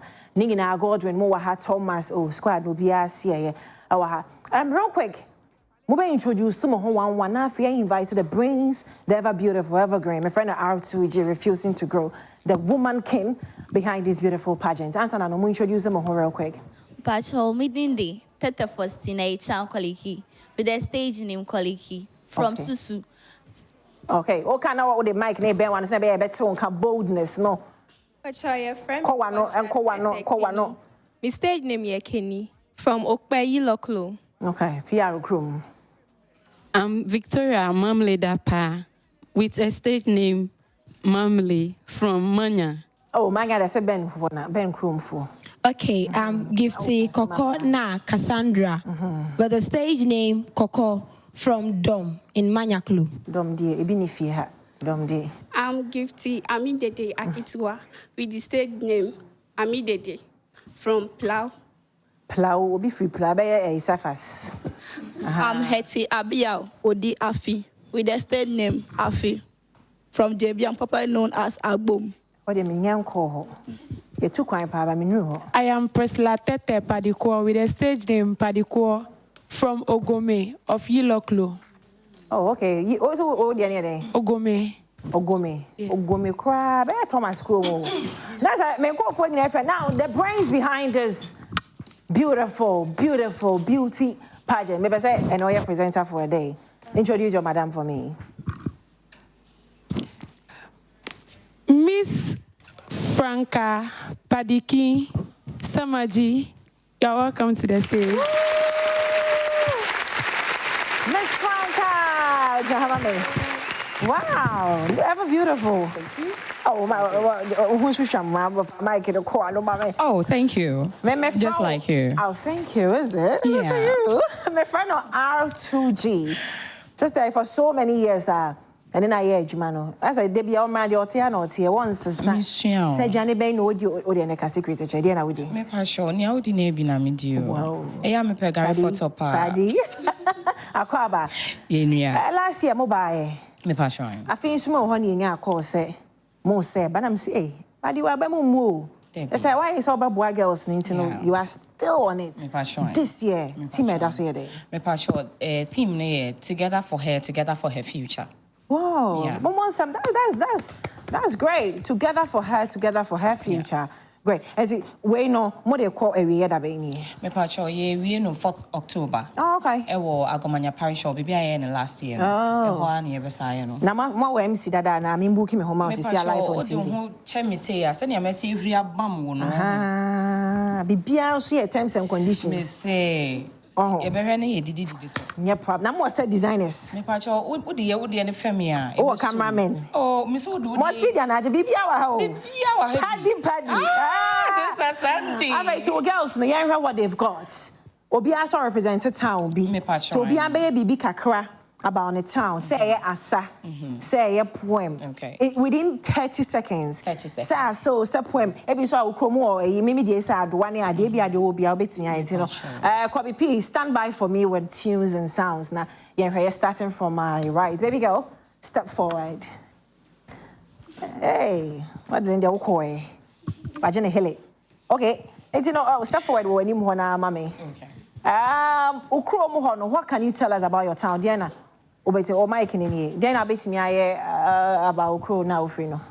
Minyan come passing. Asano. Yeah. Oh, Kwabi P. You check that to me and radio. Obete me, I know I pass the mic to the next person. Whilst I know get or say asa. So let's see how they do it. Ukra Ufi. Also, if you go bang. Quick susu. PR Ukrumo. See, I heard you on bit me. Adi aye sama Kobi P yen hwede o de be maye na yen whilst I train Kobi P ni nyina no mene Madam Paddy and Kasa programs like this, you know, you are projecting the town. Me patroin. That is so many. Me patroin. Enye so many nkwa, so many ye yilo. Okay. But uba odumase krobo honum now constituencies ni emiensa. Ye wo yilo krobo. Ene wo lower manya krobo. Eno no ye odumase bomuno agomanyafo no. Ena wo so many eno na ye yilo. But uka upper manya na ye asese wa in the suburbs. Okay, all right. And you get support from the people, the chief, the queen mothers? We wouldn't say the chiefs per se, but Obiansi ye kwa muji ya wawe too. Efutu ni nioma waso modi supporting obodi ba kroma fo no nso atade pam printing eti makeup ni nyina no e kroma fo no na asomasene. Ani deba ebeda mu nyina mo ase. Baby girl, step forward again and you're now ready into 3, 2, 1, show us, baby. Hey.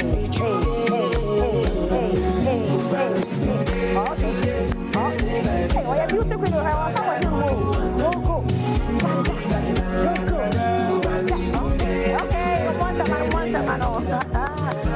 Your girls are well perched. Here on our audio, Paddy there, baby girl. Then also be able to show us as a beauty queen. Oh, yes. Okay, Kwabi P, Jatum. Hey, grab a first, I know, okay, all right. Okay, and what's the name of this beauty pageant? Me pacho Miss Cloyo. Miss Cloyo. Me pacho. I don't need now for them. Me pacho Crobonia Bayo. Okay. That's what mo asebi. Me pacho clama. Oh, mo start in the tree. Mo you be amo beto aka ho. Me pacho sister Imamli. Ana start en yom na ye nkwa mo ye na ye de be kworo anda sa abigina ho. Pacho mesa. Yeah. Mado ha wolo. Okay. No, owela no, ko nem nyetwe penye he no. Yeah, okay.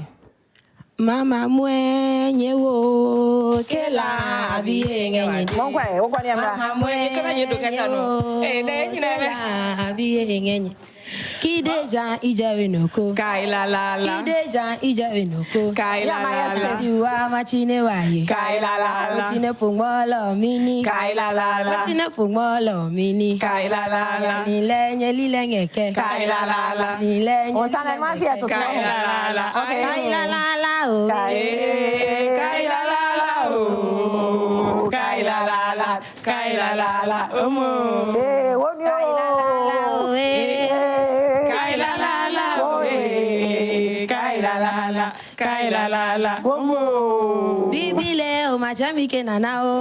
Bibile o machami ke nanao. Chami ke nanao, chami ke nanao. Bibile o machami ke nanao. Kideja ijawe noko. Kaila la la. Kideja ijawe noko. Kaila la la. Watine pungolo mini. Kaila la la. Watine pungolo mini. Kaila la la. Kaila la la. Kaila la la. I said do I embarrass any answer? And media thing na my TV program la. When I say ye share hills ni nse na ye okoro no nti na won hye dey hu asane yi. Nti wasa wo yese ma won sa. Umpa unan sisi fam yi na afi wa gogo hu na menye na hye. So showing the culture of so many Miss Cloyo. so many cry sababum, you know, showing the culture of the people of the East.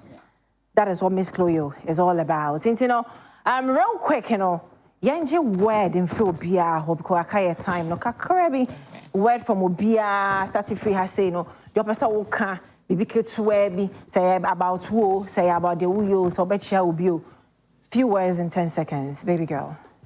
Please, my name is Priscilla Tete Padiko, as I said earlier, a student of the University of Environment and Sustainable Development. Me pacho, Jamaica kakrani se, me hiya mumwa, efa, se mube voti amame, eni mumpaibo, se mube voti amame, na metimi edi nkunim ewo adiewe mu. Okay. Pamacho, Mr. Muse mube bwa me pa, mumpaibo, any vote ni hiya me pa. Yeah, that's it. What's it? Yeah, it's, you know, baby girl, over. Pacho, asa me ka. But me can't come because I am comfortable in the Adom TV. They are doing. Me did the afi. Yeah. And me person me can't show via say I want to still stay in the competition. As I me and can. It's a new vote time. Learn here new vote can you support. Okay. Okay, win competition. Thank you. Thank you too, baby girl. Ikpanye pe ka bani denye. Yeah. Achem ya immediately. Nganye pe kpai, nanye Badwam ke vote. Ne maka ye kunim ngadisia Miss Chloe wami. Nyechumka. Kai la la la. Okay. Okay, thank you. From the Western region, they say the best is the West. Okay. But in the Krobo land, they say the best is Dom. Vote for Koko to bring the crown to Dom division. Thank you. Thank you too, baby. Hi, lovely people. This is your favorite girl. I'm Adom TV. I'm more rebel for Gumi to say. I'm going to be catching you. I'm going to be come Kasabia. You know, patronize Ghanaian language. More patronize Ghana Kasa na Kasa and son Kobian Kanekasa. Ikpan penye swolo mamleji noni. Monoki da singa yom no ison kan nyeba ye Badwam nye votam nye soli nye ke support me ne mo kan aki clean ke baby nye chumka. Okay, me da CP baby girl. Pacho yanko. Ikpan pe imi keniji noni. Ison kan ye Badwam. Oh, feel free. That's a. Ison kan ye Badwam. Ne mo wa ke clear ke bawem. Ne nye vote ham hu no nye ngonye solim ke tai se ne mo ke ya ne mo ke bang etu. Okay, me da see. Pacho mi dinde koleki.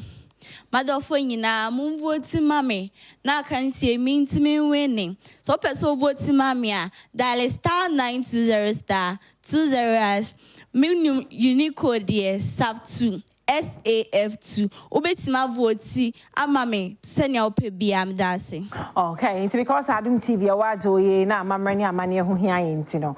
Ye wo hanom for all these things a promote culture one way or the other. It's, you know, Miss Paddy, Medasipi, will find out ways to adopt why she. Madam was say, Asida Edi Kaim, the Bema Kroma for MCs, Emma Yilo, any Loa Mania, Honorable Akumate, and Honorable John Mate, Maduku and Sons, Kate.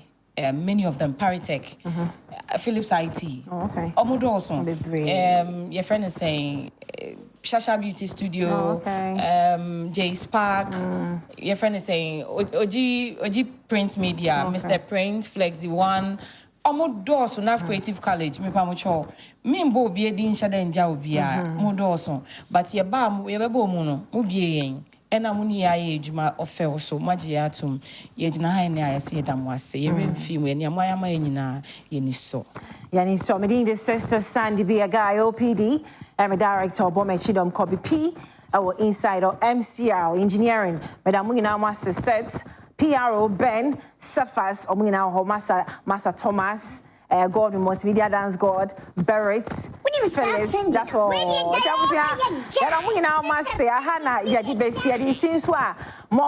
skills why they are the beauty queens of Miss Chloe la la la la la la la la la la la la la la yo back on way Hey, abusia ya kramo ya da mwase bebre. Miss Chloe. Kai la la la. Over now, mo fa mic ne kwa. Hey, ya la la la. Ya kramo ya beshia.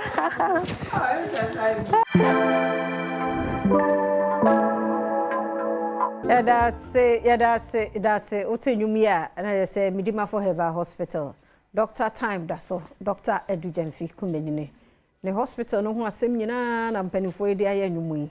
Ise obi anim to odan yi mu. Sara kura hu to. Kwasinsi amechia wa no pe wai.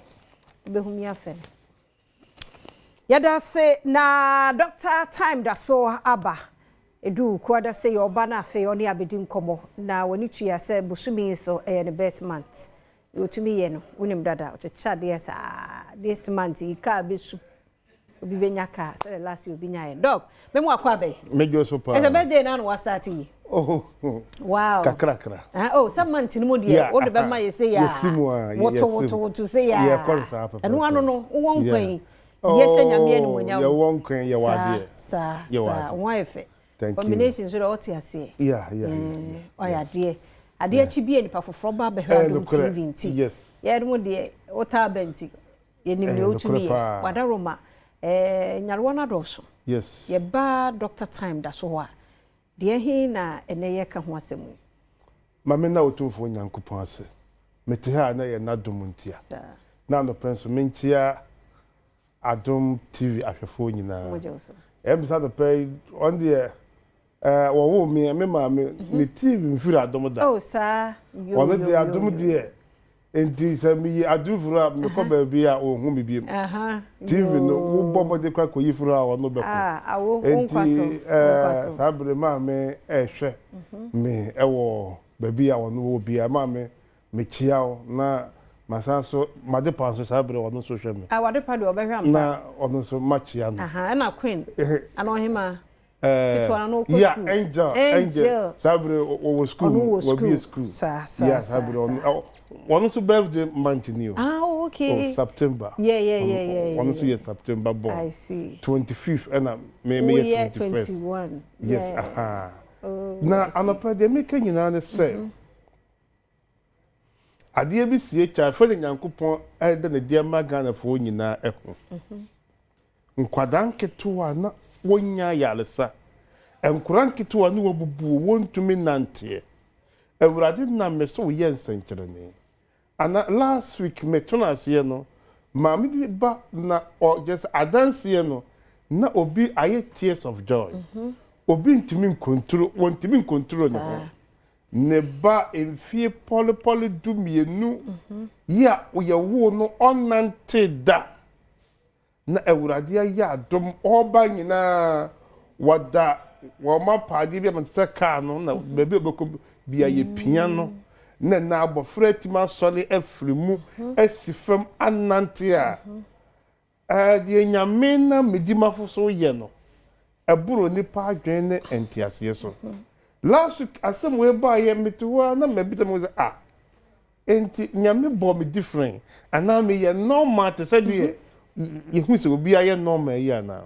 e dey na cases ni bi ageminsem na mai ba ko onu firi won ancha na mai ba ko a onu wo 76 years na wo ka se onya 40 years and wo yale etwere yale we bebre ni se ni sano edin eye sa na tie eye na ya adwini won se de bible kwa se de wo gidie tie enye sa ma so obi yale etwere ya nipa adwini nyina ko se eye honhom yale de nipa nyina adwini ko so ye ba ko pese etwere de eye honhom na waye dem wonya yale no na me pese Ghana fo nyina tie ase se even common tipa ye kura no ye wo de ya tama yale bebre ye toma nye etwere nko na ye toma na pese Ghana fo nyina hu se etwere yale no eye yare a ewo ho ya wonumadura ebeko nipa pim akora ba ko ono ewo a half hwidiem na wajai school ebra na wawura JHS yale ne bible na wajai school fie miensa en abofra na school kura afi wo ba betwere obi biara de na ba medimafo bi o yale bi biara ni ho a ode yale ne besan kwakwatena efie da na etwira yale de ma yehunu se eye o yase agent nipa no otwahwe medical kyeremu da se etwira yale no eye amaman a epie firi nipa adwenem sa amaman no efifi wo nipa na adwenem enti sa amaman no amaman no fifia na edoso a eye ma enti eye adwene ma ebetwa na hwe ho etwa ne hwe ho a bo se na amaman no epie firi ne hwenim nanum enti epie firi ho na afei amaman na ewo adwene mu no so te a na ne ho asan ba ne ho so na wasole enti wasole sa enkonko si brebiem se amaman no besan aye ma no ebesan etwa no ahwe ho enti ye woni me bi ya obi yare etwere si ye ma no nko ho ye ma no eni obi yare etwere a menti yesi yendi nipa no ondi nkunuma ondi nkatiye wondi namono ena enam bia ebon bia so sa nipa no wondi bibi se bia ko bi ni momone se ebia obi tie mi na anopai owo sa wo ha no mu a eni ma me ken kura se wudi so a o ma me di mafo no bo se yale na ano ebre ase mpese ebia se nyina te doctor enka se yale we enye baako enye mienu enye miensa eye bebre na Nyankopon na me so ama wo manya wo mo ayaresa enti anopai bepiem wo medimafo heba hospital me kanfo medimafo heba hospital ama wo say doctor time da so betina ha no waka wo say gise de wo wuo ana yesie no pe na doctor ontumi se wonwi na yensie yale how yale tetew me pacho anopai ebia wo sisi ya ebia wo chika se wo kotodwe untumi nante wo die mu hihyew wonya ka kwanhia wo namu obu wo nsam obu bibia la efuri nipa wo trisu besi wo nase ya yatro din ya le die wo din die eni din biara bepiem wo medimafo heba hospital ene eye wo kuada ene doctor furu ho amekwa kwotena se kakra nyame ya aduma echina ya wo metena se anopa ewo medimafo heba hospital eye akra pokuya se mayira nyame ya aduma Friday eye premium service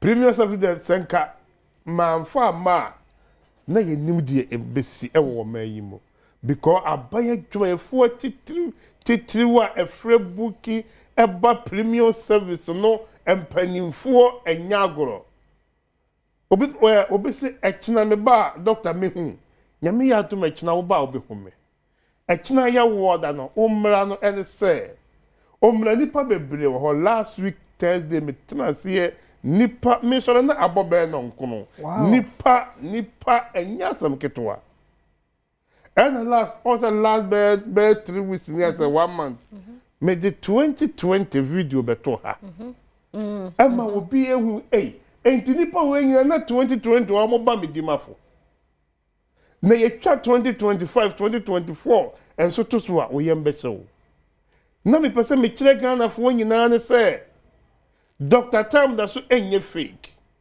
da bia me ka sam ba ko se nipa nyina betwa nkontompo na ye nka no kora me edujamfi me gina ama ewurade min twan kontompo nkire Ghana ni biara eda min tumi eya me ka kire obi bia ohem se obi si yese ni nyina enkosi aga ayaresa enye afidie ne desa yare me gina from 2020 covid time nipa na eba hospital ho na ene nyina nipa da so bu sa bra no pe ko hwe medimafo kumase na ko hwe akra nipa ewo ho a echese Dr. Tam da so wa me fake wo bia because the bia me come say oduye ni ba beton aduru na wokọ na wo ba echese na aduru no eye papa ogine ho ye de edi da bia me betena Adom TV so ha senka Dr. Shes na ka enye kura nka ne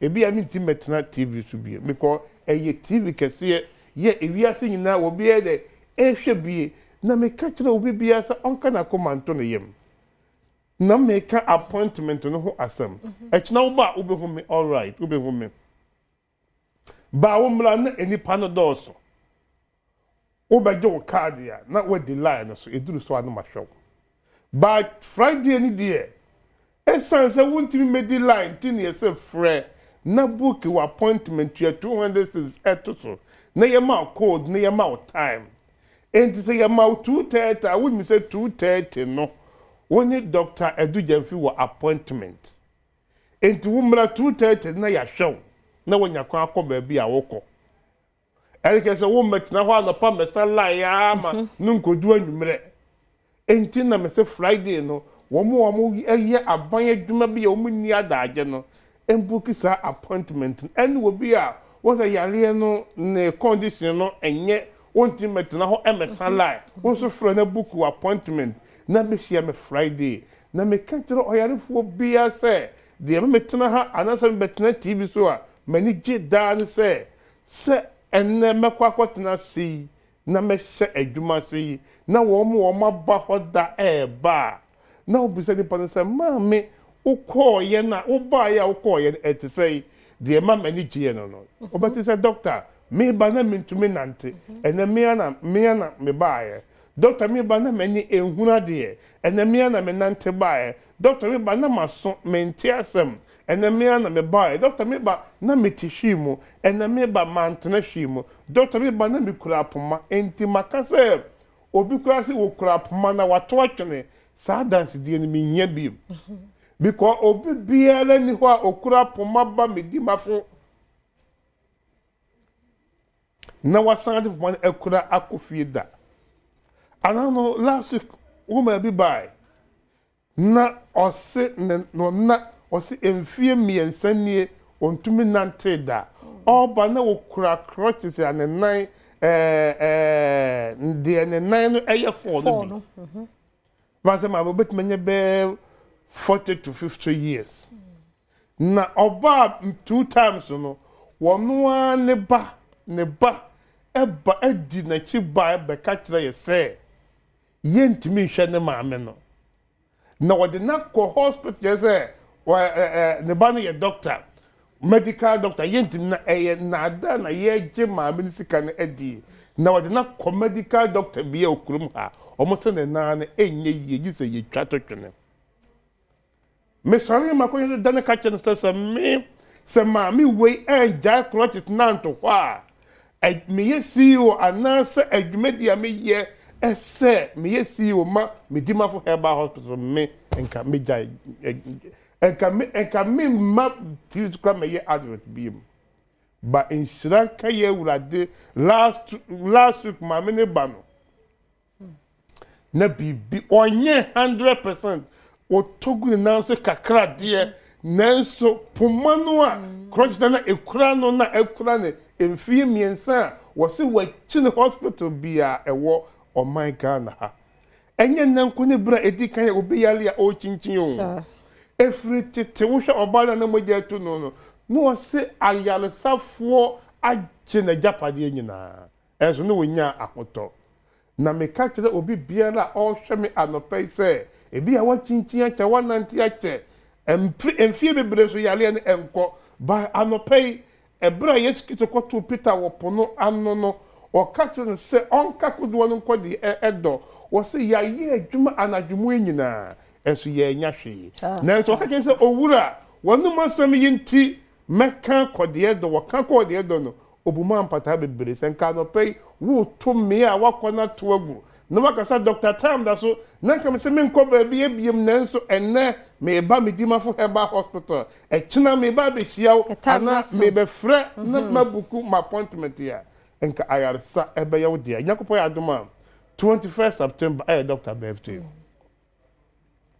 coming 21st September Dr. Yebecha niema bebre nipa be say command the 22nd Monday and Accra the 2nd October Yebecha TV mako 70 ewo Kumasi Yebecha bi wo Accra Yebecha mobile phone 30 ewo Kumasi Yebecha bi wo Accra ni bebre na yebe no 2nd October.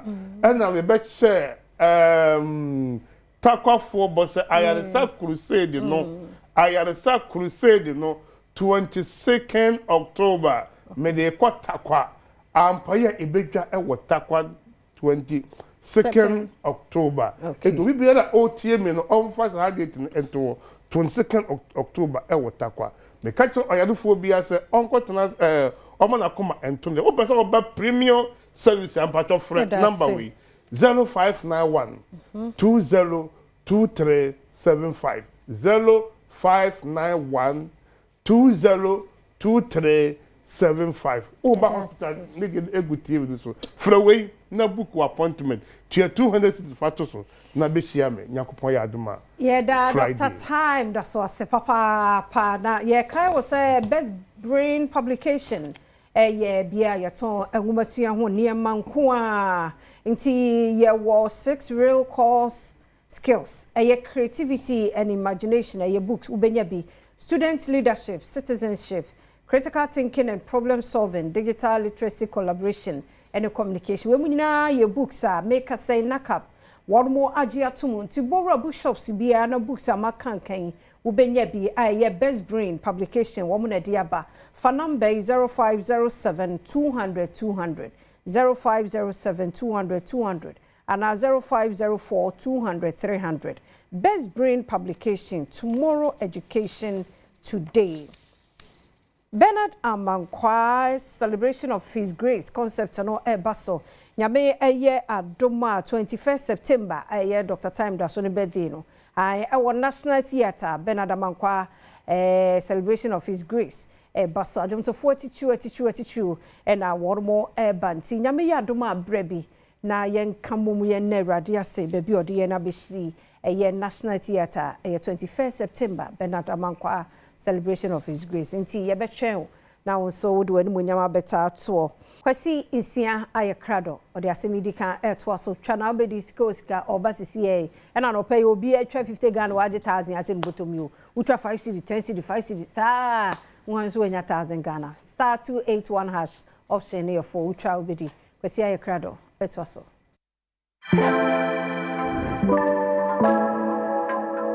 yani ebe kan sene esimi etie yani ebe sene esimi etie make say enne his excellency John Dramani Mahama Asia Ghana Centrefo say you may be some questions on behalf of Ghana. The question be obia fasuma Centrefo no ye fa koma ye mampeni me dia kwesi sia asem di kabre ena edu se make say Kingdom Herbal Industries now so yasne or the Kingdom Garlic Bitters, Kingdom Garlic Capsules, Kingdom Garlic Bitters, and a Kingdom Garlic Capsules. Says an idea about kwa a kunkrofo pie high cholesterol. Cholesterol a washer pa. Any idea a kuma manfo. Because ye shada nye exercise. And a ye dim yan nigumo na air pile na starch ne fat ne wo ni nyina air pile oni padwanim. Unya a drebet me swine or cholesterol so the ama ye pa a Kingdom Garlic Bitters and as a Kingdom Garlic Capsules. And Tronobet yesi wanyari no we obwa. Senya kan ebo onye to ne bo de anampa so yare. Anaduabo. Senya sa ne ma mensa we mu pa de ampa no yare. Pe edru ebe bua se ne be ya dan dan nyina we nya ahode akọ e de aba. Kingdom Garlic Bitters, Kingdom Garlic Capsules. Ni nyina ye adwuma baako. Ba obi opep to paye, obi su pensuo. Ense na opene bia anu agene saa. Ghana ba bia to adro bia nu akọ a unya Kingdom enu pene bi ento. Atufo enfre 0275 804 064 0275 804 064 and 0302 938 153 0302 938 153 Kingdom or see no challenger. Alapay na rawsem bi esie e wa sentiment but my manjo line story na rawsem bi sentiment menura e ma nipa ba akwa from ahwere ne nkwa. You see, assembly member killed, 2 injured as clash between Badwam youth and Asamco mine escalate. The breaking news also alopay the Minister for Lands and Natural Resources Wafre, the managing director of Asamco Mines. Anope wafrɛ no for an emergency meeting over this. Asɛm nyina etiawa. Yɛse emabu na wɔ empatwam wɔ asantemantam abuafu ɛsɛ asojafo a ɛwɛn asanko mines for concession no ɔmo atutuo amana bɔ abrante baako. Na yɛse assemblyman no ɛsɛ asɛmabu no buafu nti no ɔno mabu no kɔkasa sɛ ne bɛyɛ a abotɔn betimi aba. Ɛne sɛ yɛse asanko mines for a secret for no hu sɛ wɔne no mo concession ma adwen yɛ ɔmo sɛ ɔno ma betu ɔmo guo ni bi. Say sanituo ede gu so a wotina na no wo se nu ase yede nu hospital na to na odane etoye na mam video na twa se ne emabru de ebufuo no ekọ eye asanko fo no so o ma hye asanko fo no cars bebre ene omo mfiri nyuma wo bebre am de eye adwuma to de se mabru ye wo patoam ye wo asante mantem ti omo buafu pa se asanko fo ifa de no mo kai akwaman ko wiem se asanko mines akasa kra bae no ade e friend corporate social responsibilities ya also mtimi ye de boase na be amanfo mu too good from asase so no wa bra bo mtimi ha na so mkra mo enye tinsem bebre na ababa quickly no pay eye asanko mine for the statement about one thing in response to sir allegations we ya ekoso enyina mama asanko mine for press statement na fe ye no ye senu ankasa asuko me asanko mine for press statement no mo issue no ne anope no so this asanko mines omo press statement omo de ba ne anope o say Asanko Gold Ghana Limited clarifies incident at Impatuem. Asanko Gold Ghana Limited, Asanko or the company, wishes to provide a following statement regarding an incident that occurred at its concession near Impatuem on September 9, 2025. The incident involved a confrontation between military personnel and community members on the company's operating concessions in the Amansia South District of Ghana. The military presence forms part of the state-mandated security intervention coordinated through the Ghana Chamber of Mines. Tensions escalated within the local community, leading to civil unrest, an attack on the military camps, and an invasion of the mining operational areas. These events led to a fatality and significant damages to contractor equipment. The company shares the community's grief over the tragic loss of life and extends its heartfelt condolences to the affected families during this difficult time. Asanko is working closely with local authorities, government officials, and community leaders to address the situation. The company remains committed to maintaining constructive dialogue with all stakeholders as investigations proceed. The company will provide further updates once investigations are complete. Signed, management, Asanko Gold Ghana. It's almost so I can say, Impatuamba Bruno, and a to share almost so for so, and a coffas I meant to wasno a buy. Na galamse sensem no ye ka asa agodie and as part of raising city a Ghana waterfall so mo pe entumu say PS nyintumu about best 280% increment no enyine se galamse ni tama ene enoyi omoto e de so ne yensoso no akosoro galamse se ababedru pempe so se emaburu no etimi nya akokodro bokra timi confronter security personnel galamse abedu pepe so se ne se etu anka ho a yekoko na enyeye galamse enanu the central regional minister e kan semitie se galamse fo won finfiri mantem afi do mo kra ensuo e no mo nom to mo se ensuo ye finfiri mantem a wonwene ho tiasoma the central regional minister e de tudwa Ochrepanyin ni sembia wadi ya tujwa eni se wonuma ye galamse ewo maye mu no sese wa hyase a wonuma ekrensuo efrema no ne agidi wonuma enjuma esanso maye mu nsuo de eyade se waseni nyina ani the senti ode to sentrefu enemu se wonboan bode horo emfasa galamse yi ho abra wo kyerɛ ne nsemu sei eno kan sabe hwehwa adwum ne bi so de awu kakra bedinti oni ana a time is coming in this country where even when you have the money to buy a bottle of water for 10,000 or 1,000 cedis, whatever, you will not be sure of the content of the water you'll be taking. What about that?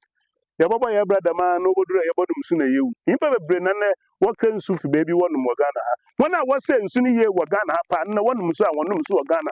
What can su a protein one when I what time and some say papa pana. I'm not able to me to be. Mama my and father madi amaya some another camera some ye beja ya kebigake. Ekwa kwadwunu ho. Yi nsuru ma adwunu ho.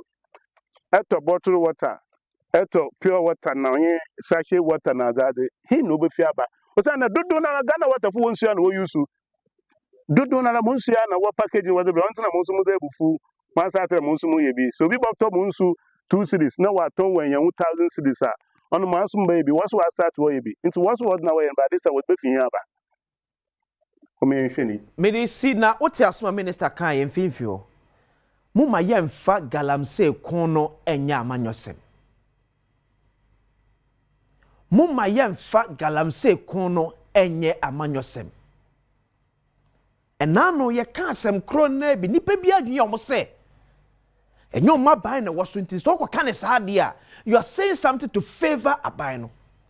Baba kasa asem over and over again say. The moment you politicize galamsey kono pe na kono be ye den. So what is the central regional minister? Ni eyo si akwan wo okon ni mu ye pa eye amanyo sem na aba be fra no etu ose mo me yemfa ekon no nye amanyo sem and the one ye galamsey ofifiri mantem ye so mo kra nsuo no manom because ofifiri mantem suo no wasai ni nyina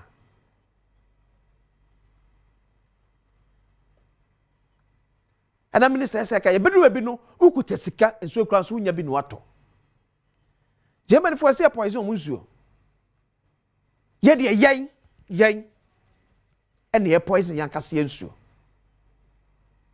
That's why Mika say okuna baba ye akua or semenu me no fa the boy yabo. And you say na so ye NDC ni na so party penny be ye galamsey na ye ka e mabo fu. E be kakra kutesika enso no nya bi no ato according to Central Regional Minister. Na yenso ye ni skade betimi akra bi ni so be dey. It won't want you kwa say, and I'm a party now, but me a come party na sem, or come party na so I'm no benya issue, a beto mrebeno, ubemunu won tasu, na sa, na hona boss yes, sempen for the diabro. Ye jaya ho sa ne magalamsey, ese o mine. Ye jaya ho sa ne magalamsey, ese o mine. Eti enne NDC condemn galamsey. NPP na condemn galamsey. But when NPP was in power, na NPP defend galamsey, na NDC condemn it. And then NDC be defending galamsey na MPP a condemn me. Agro ni edi. Maybe enya no ba minister ka no. E fifri mantem for marshal se enya ho empopoye. E bi enya nu ho. E bi ekoduru ho no mu a ye beti ase. E bi ne ekoduru sam pempenso na e bi e beti ase. Because of Emmanuel 77 Ghana need to be nya brebokra and me on his own. Me party say, my by say nothing else. You true one more. A bit queen in Kingdom Herbal Center. On a coffin the party of Bejasso. Eh, Obina, see, of course, what I say, fetch me. You know, fetch what? Fetch me bread and tea. Okay, I was say, I just joined. Why are you signing up? Fetch me bread and tea. My father said, I say, come back Kingdom Herbal Center. I'm not going to Kingdom Garlic Bitters, Kingdom Garlic Capsule, dear Bejasso. I do papa. Me say cholesterol ni pejuma ko hospital catch us wo cholesterol challenge sa e duro betimi abo Kingdom Garlic Bitters. Ana ne capsules. E mu bia ope bia no okwa ansa be ka bi ato. O member bi eton do bia kwa so pe Kingdom Garlic Bitters. Umpe bitters aso pe Kingdom Garlic Capsules. To bi ma abre one otifie no. Abrante onso to bi. Ababa wa so to bi na mua oye pa. At phone for 0275 804 064 0275 804 064 and 0302 938 153 0302 938 153 Kingdom or see no challenge. I'm so yasne emi ade asemi de kadwumade ebro me de akwasi ensia pese mu eto aso makra.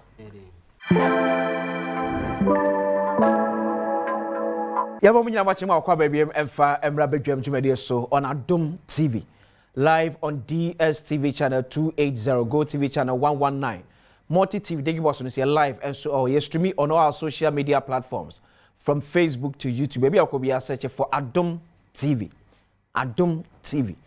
Na uhun streaming ne pe ya hye mo bi so nya benhwe ja comments to ase sɛne na awhwie en fefefe pa to de ba na ho tie be kenkan de ama why yenya tenie no emfa emfremu na yema yakasa no ente yenka yasme pese yeka yemfa ohun enhyemu wasma pese okan kan wasem ba ma wasem no ho nte na nye obuo ne die ekwan so *281# select option 4 twagum ne enko na lepo misa be che 1000 cedis na wawe ni area kwansa Franco Trading Enterprise akofa ne papa area badwa so ye ne woton se eye phones nkwa na opedi ye Nokia Samsung iPhones for ne echet Franco Trading Enterprise makachi ne kope bi eto o me ma bo fom papa Ghana me nim showroom a ne ma bo ewo fom chen Franco ene ma papa nso mo eto ne ma otoma na nyina no enye ne ma efa free nkwanche ne bi to ade of Franco na ho teach makwa ya kasebehwe aye ho adwuma e de amount say smart TV so ranging from 32 to 55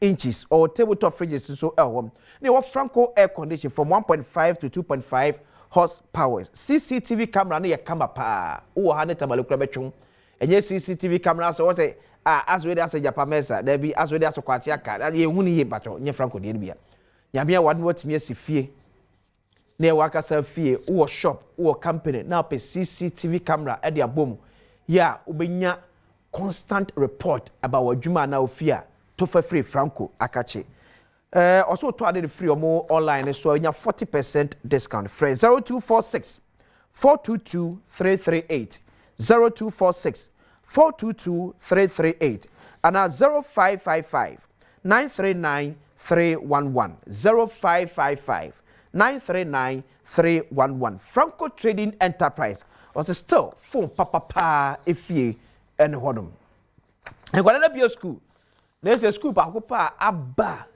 e kamen kwa na Ghana wo fo nyina ama ebi hodom City Montessori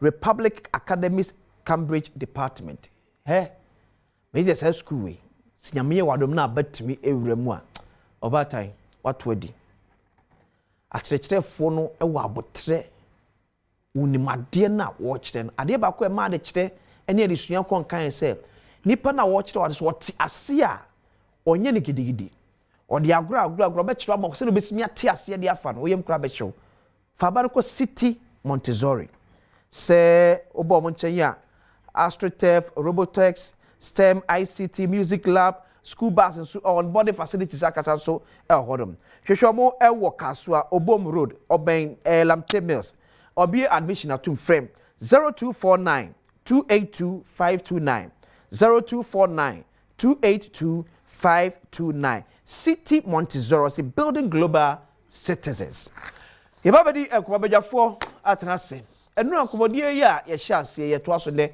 na enu na PUS impedifo ejebre ene one award the utility industry mo edi enko so bia be kyerem de ntia open increment na no hwa ECG for some pen increment of 225%.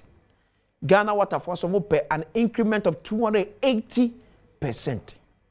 Obi akwa ko defend de ntia opesa increment no na anapa me take you through say increment ni take effect se na wogina bia ete ewon kane a wotwe no mu ensuo ka wotwe no se increment ne ba bebe pegya ede akọ di beti na fe be fa enhye asem eti se wohwe o TV ni so the slides no egu so ede amount. Okay, to first one no aye proposed tariff Ghana Water de no enie sesi am no ekasei ejina 5 cedis 28 pesos ba se entumu no eba ebepegya akọ 20 cedis and 9 pesos. That's in terms of 280%. Sorry, better. Now, call honest one swap. Adi Ghana Water for eka say ya increase from 280% dia eduman begu. The Ghana Water for eka no say ya antu ensuo bonum by 280%. Ghana Water Company Limited ebe shut down. Omo justification no ebi say one. Also because of illegal mining. Ma'am, the next slide, no. Also illegal mining. If we go to basa ya ye tu our ye mine emu. Non-cost reflective tariffs. Heavy reliance on government grant. It is a buying grant now. We emo no. enso ehomo ye pet weni nyina so a Ghana Water for kyerɛ mu a omu gyina so de apre an increment of 280%. Now ti fɛnfɛn sɛ enne sɛ unsuo bo ɛyɛ 100 Ghana cedis am next slide no sɛ unsuo bo 100 Ghana cedis a sɛ saa ntum we ɛba wobɛtua 280 Ghana cedis. Sɛ saa ntum we pɛnfo agitum a wobɛtua 280 Ghana cedis. Sɛ ntum ni sɛ agi atuma sei ɛna bɛyɛ ɛde ama wom. Afe fami ɛkɔ yisigi for de no ɛso. Sɛ yisigi for sɛ wohwɛ omo current rate na per kilowatt na ɛyɛ 19 pesos.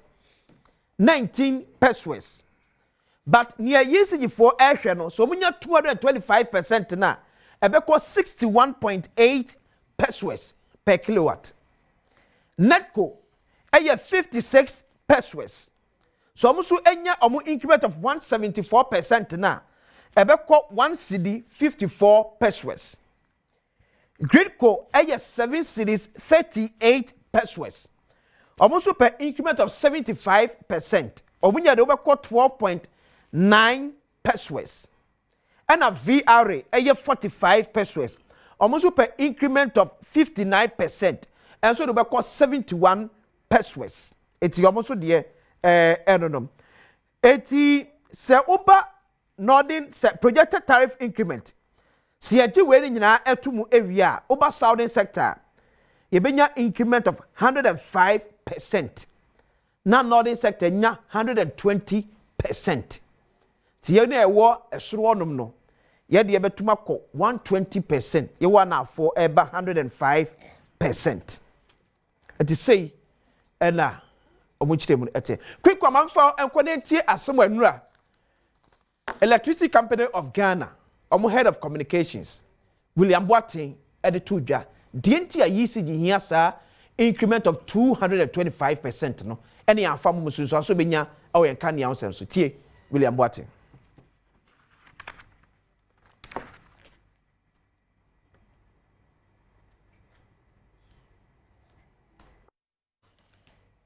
Menya William Boateng ede amount na menim video de na I read na yema arefo ntiem ne mfa nkomo no enhyehyɛ so eti William Boateng ekasa na fe the commercial manager of Ghana Water Company Limited enso ekasa eno achi na ne ya ajanto ya ogina mu ede titire ne wo dwumede na se enso ne nsem atu gya o kyem se emperfo kwa value we nyina ni ahwɛ how betimi situate no and a kind of increment here betimi e dey part of video dey na aye ready na ye fama ahwefo se Ghana Water for them so aye ready yentie asemu a the commercial manager of Ghana Water ede atu dwa yentie you so e kan exchange rate ni nyama assistant for some time now no emma yesika no akofom kakra enti to me to nyama o se to if ye friend ye juma no ye and na first one no second one on say aban sisia waka kire say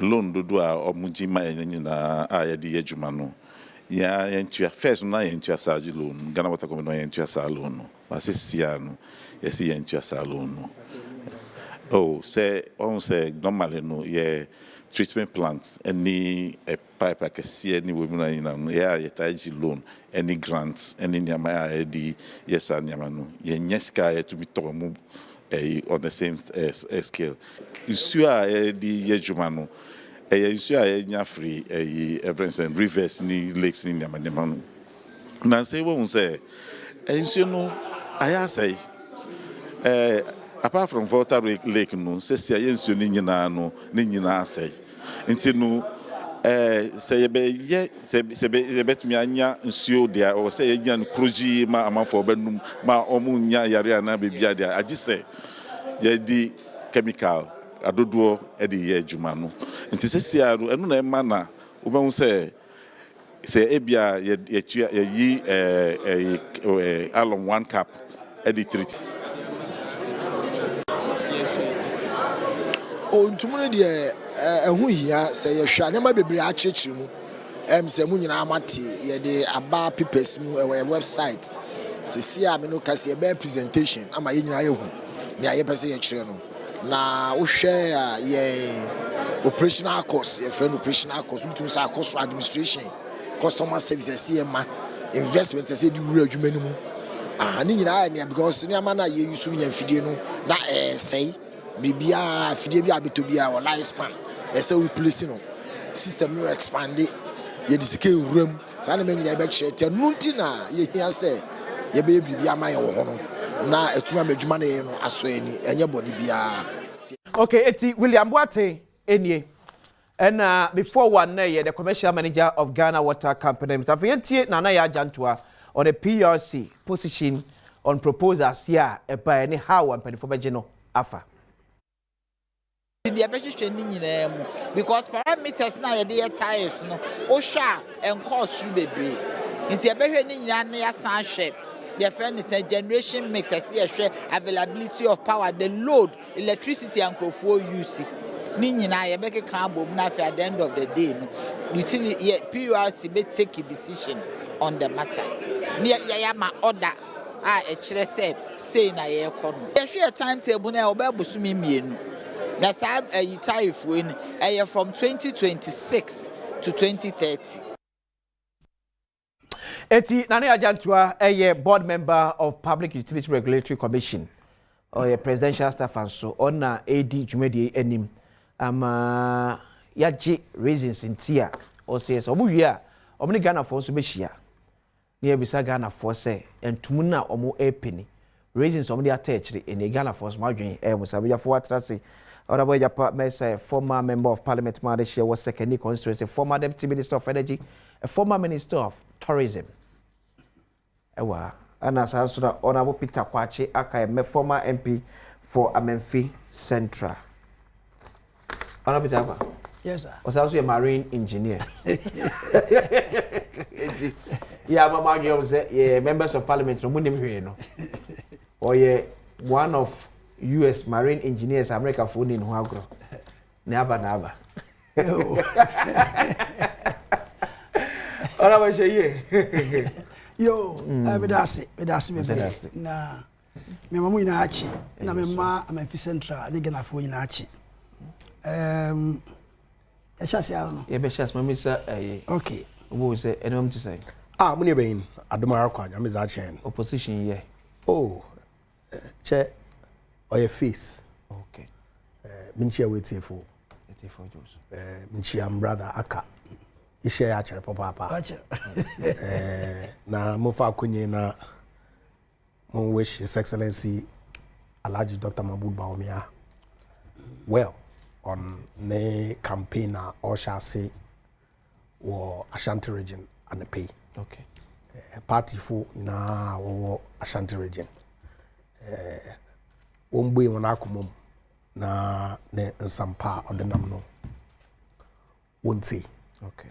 Na 31st January mbreno so ami maka yen primaries no ye ebusuan nkomo ne yedi onye aroba hyehyɛ onye nsam keka onye gidigidi oye bia ne vision a owo na kwana obotum wa aboa ma MPP ye regain power okay in 2028 general elections na ye kwana ya akotono asam Ami bebe mejina no my very public feel the Dr. Mahmoud Bawumia okay ono na se nyame ya adom na se MPP fu ye yin mozi enima obobo en me yetumi ya bapa obiem but of course that said no ntrede nke no so oba mamo ntie wona asam bia should open our doors our hearts and minds to message our bia reba na yen way then you take a decision on the final day am we just the Nyankopon ya adoma His Excellency Dr. Mahmoud Bawumia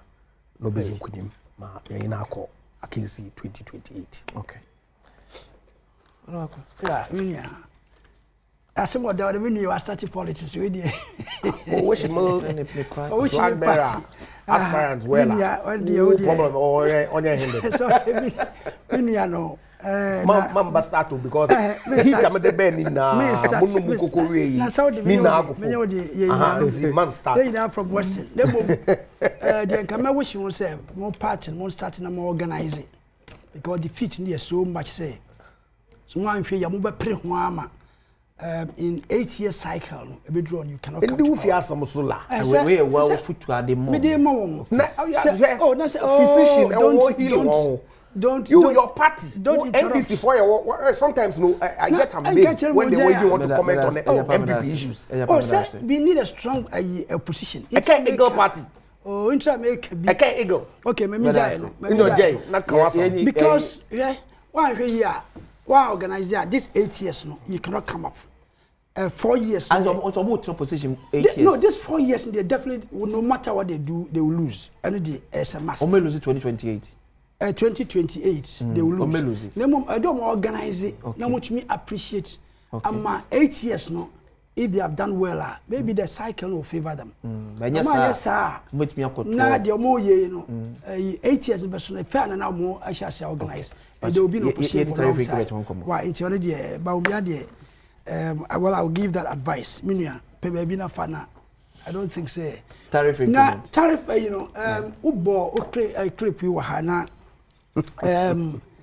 Idea, we share, omu reason. Na, baby so share, recurrent. As every year beyond the same story. When they go back to 20 years. Okay. 1 minute, sir. I don't think 20 years ago. Increased tariff, the only cancer to give better services. So, and I cycle, they have given reasons. A be so a had been kakra. Now, share what idea Galam said, you know. Yeah. No, they may have a point. Now, baby so a don't share ye kakra. Now, sometimes, no, say, you are appointing leaders now. You're on KPI, let's key performance index. Now, you're say no. Do something to make sure that you turn the company around. Okay. Not the easiest way to say, oh, I dare not, your company will collapse. I mean, I don't say anybody at all can do that. What's now why your boka no about share to the consumers. Okay. Now, every time consumers in the year suffer. I was in Malaysia, I think for 20 years, water and electricity bills were not increased. Malaysia? I tell you, not increased at all. It means they were doing something right because you are selling something. You are selling. So you increase more and then you sell and you make your profits. You had the idea, no, I didn't know what to cry, no, oh, boka. And so every year, no, because of your inefficiencies, no, you shift it to the consumers. It's so bad. And to be a bear appointed, be a man, because MPP happened, NDC happened, before NDC happened, before, and every time you are cycled, it's time or they put you a stop. Na obi a didn't see what say you are watching the one obeye you know obeye na baby omo ka galamsey no well hembra kakra galamsey say as a country no small scale mine e pese atwama na say ye pese omo ye no mo ye responsibly we share NDC some the responsible cooperative mining and skill development as omo tumi ye ya mining no advantage and me share you say small scale gold export hits 6 billion gold more. First 8 months. First 8 months. So you cannot eat your cake and have it. 6 billion. Michaki and cocoa for the first, MC about 2.17 billion. Cocoa, and ye major, I not galam say, and wait, small scale. Small scale, and I galam say. Oh, there be one. Oh, Miniajai. Oh, how? I'm facing reality, no. The small scale is where galam say. Nah, what is the difference? Ain't you know difference about who on crater or the year in crater? Oh, now me ya quite ya wa obi a crater or the edwum. Mohonum. Of course, or a crater or the edwuma.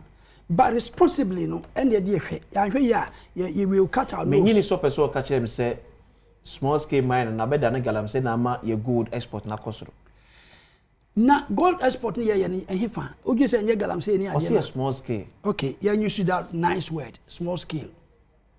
But in your own belief, the office say galamsey for na atop up am ye. I na ya top up no. Let us face the reality. And you know, as a country, no, we say, do we want to lose this one? And I say, a bit cancel galamsey no completely. Because almost says you. And it's in a government, Abba say, or person responsible mining. Responsible own farm mercury. Or more education, you see mercury, close to water bodies. Because law no say I don't give you some distance asana what you are mining and forest you will not enter the forest these are the things are other yeah very serious na you say minus no e disambre so na yet me enya them benefit here yen because here enya benefit no and you can hear de because you see gold it will support the city na ma city nya strength no na fe so almost say you na we are talking it no yen say as a country no do we want it to go on yen dialogue because MPP buy no almost yeah community mining me na the save ya and me help nti when ya no it is good o share idea no what na a responsible cooperative mining good na ya set up this task force now the biggest problem any task force na just set up no go task force no na ba hwe say nipa na oya adwuma no waye no ye unkonko jiska but what do we see okay say the kura say say water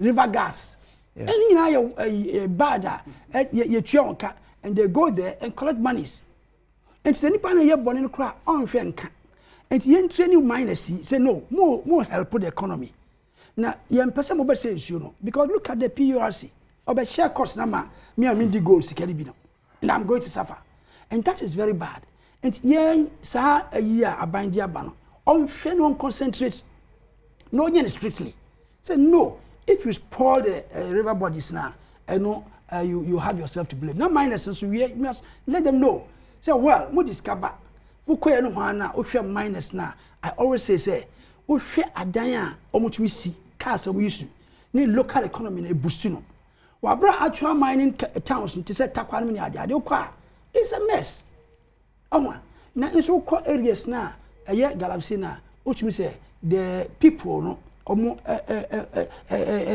Kenya no ewo ho so there are advantages ajemaye disadvantages no and ye de hwe ensuo ne yese no ye forest yese no ne ade no mercury a edi gu nsuo mu a ma deformed bodies children eba ne ade ene na de make sure say it should not happen ne be then you make sure no ene sa ayi media message sa water bodies ne water gas river gas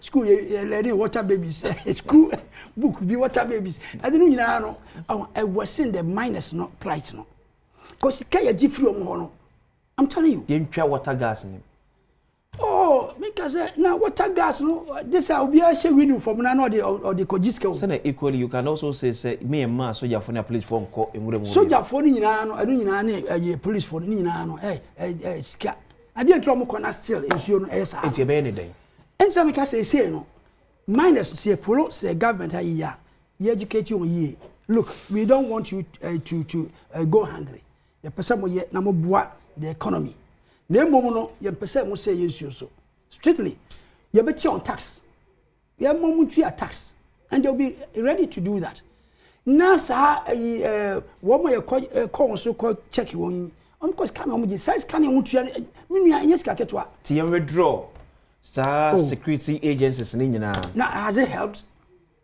ya ni ayo ya constitute we the galam stop operation galam stop the galam sat you bebre ni nyina help because they go there and extort money okay I'm afraid Americans ask me they extort money and say community na ya galamsey also ya how say omo ya mine galamsey no also ya na how because of a truth no we share economy e bana galamsey no bia wo nyina ya bio anti community na kasa shedan how community no en how because say galamsey for no they go and drill borehole okay for the communities no now but say branch any katesi ni na koye they get something ni na ya demand and supply okay koye bi a omo so enye sika enti who attack galamsey for no kura sometimes no you become very unpopular okay enti sa galam stop ni galamsey ni galam die ni nyina no eno na ye hwe reorganize rather no there should be tax collectors na okwa tax no make sure say baby awoye no ensure ho enti ni pa ni tua tax a on fa says can on chichiri says can ma wo e be quite me 100,000 oh that's say your GOB excavator sometimes you pay about as high as 100,000 asana release ya ma oh Meaning anya my na sasike say back government wa. Sanka you between their support this. No, small can is serious. Omo eju omo excavators no. A bit here as high as 100,000 cedis. I dia frɛ mo enka. Na mo ye eti anya no be a phone calls no a phone you know oma aka. Na me be kan ahwa makoye. Eti yan hwɛ na yan ye ade ni okay. Na say 6 billion dey what say small scale mining. Now they be say any na galamsey phone na from small scale miners. Ah mo di sika no eba. No eboa unu same me nua ketua. Okay, that's the am me say. Are we then concluding say gold board ebe kan obi tina galamsey e kosuriana? Galamsey kosuro. Me dey it's almost the same. The I always say no we are also taking a pound of flesh. Yedi nyesika. So last MPP time we no more boss say gold akosuro. Masa. Are we saying say gold board e kan obi tina galamsey e kosuriana? I won't say that. Medas. And I'm just say that no. Okay. Na we more boss say gold akosuro private okay. And original one na private na akosuro na mo de e kan no. Na efiri. Medas. E say na say we will buy ya no organized. Say gold board. I did smart and intelligent Sami Viatuano. And all shit. Here, crowd say 1 billion a year. Just say it is helping. No, young say advantages. Okay, former member of parliament, Madisha Wamenfi Central constituency. Oh, how was he? Ahmed's name, we drew a day. The representative of government, the National Democratic Congress, are all show you on the pay. Okay. While confirm, then some worker will position now regarding illegal mining, small scale mining, net destruction on your environment. Na yen water bodies in na. Okay, and some worker will do two Ghana phone in just for power, and that they don't have any intention whatsoever to stop the destruction of our forests and river bodies. I'm surprised. Now, river guards in the crowd are setting up no. Is there one party boys purely to make them money? These are his words. What catch Ghana for in the run-up to 2024 general election? That's Akufo-Addo now ban or stop galamsey illegal mining. The destruction of your water bodies. All it takes is 2 weeks. Will be declare. They called on the president then to declare a state of emergency. What Babanum will revoke the LI 24 and here. Where mining in river forest reserves. What Babanum 9th month in the Yomi. None of that has happened. In fact, the situation has escalated. And there, okay, and there, small scale mining here, Sami Jenfi, Odu Tinuhui, is all coming from illegal mining. Oh, they be now today. Galamsey no illegal mining. Gold na Sami Jenfi motor. But that's what they're saying. Moneka. I dey agara wa confirm wa hebia. Oh no, mining site oh, no, edi mamefia. Amefi pure mining. On the drive over left and right now go to call. Of the main highway everywhere. That's what he is saying here today. I will count it. And see, we should forget that NDC Aban will do anything to protect your environment. And someone what came, but it's really surprised because Mr. Mahama, the former President Mahama, Martin was my friend, Mr. Mahama, the president, problem in this, and see President Mahama, okay in opposition. Now, but the Equacotua, I can be guma. I throw a different, no crown a different, one year, a different moye, Nina combination. That's exactly what they've done. Now, Akufo-Addo, president, what to Tema, what fight galamsey, and then this fool, would you know, also 2 men ever, a bomb on my yard, no zoo every. And I was short maybe I mean Tony Obin on guy one I think that's he's in government. I think that's with Dr. Tony Obin. We deny you. He was there. We all saw the videos. He was there when Papa me every this video name. They were there urging them to go ahead. Maybe I'm not okay, but he was there. Did he stop the person who was speaking to stop? But that doesn't mean it's on the kind. Okay. I'm saying that he was there when NDC4 they had gone round to the mining communities, and one of them was saying it in his presence. True or false? Video name. And Kevin Kulisin said, "Bobby, you are my host." So if I don't remember the name, remind me the video name. And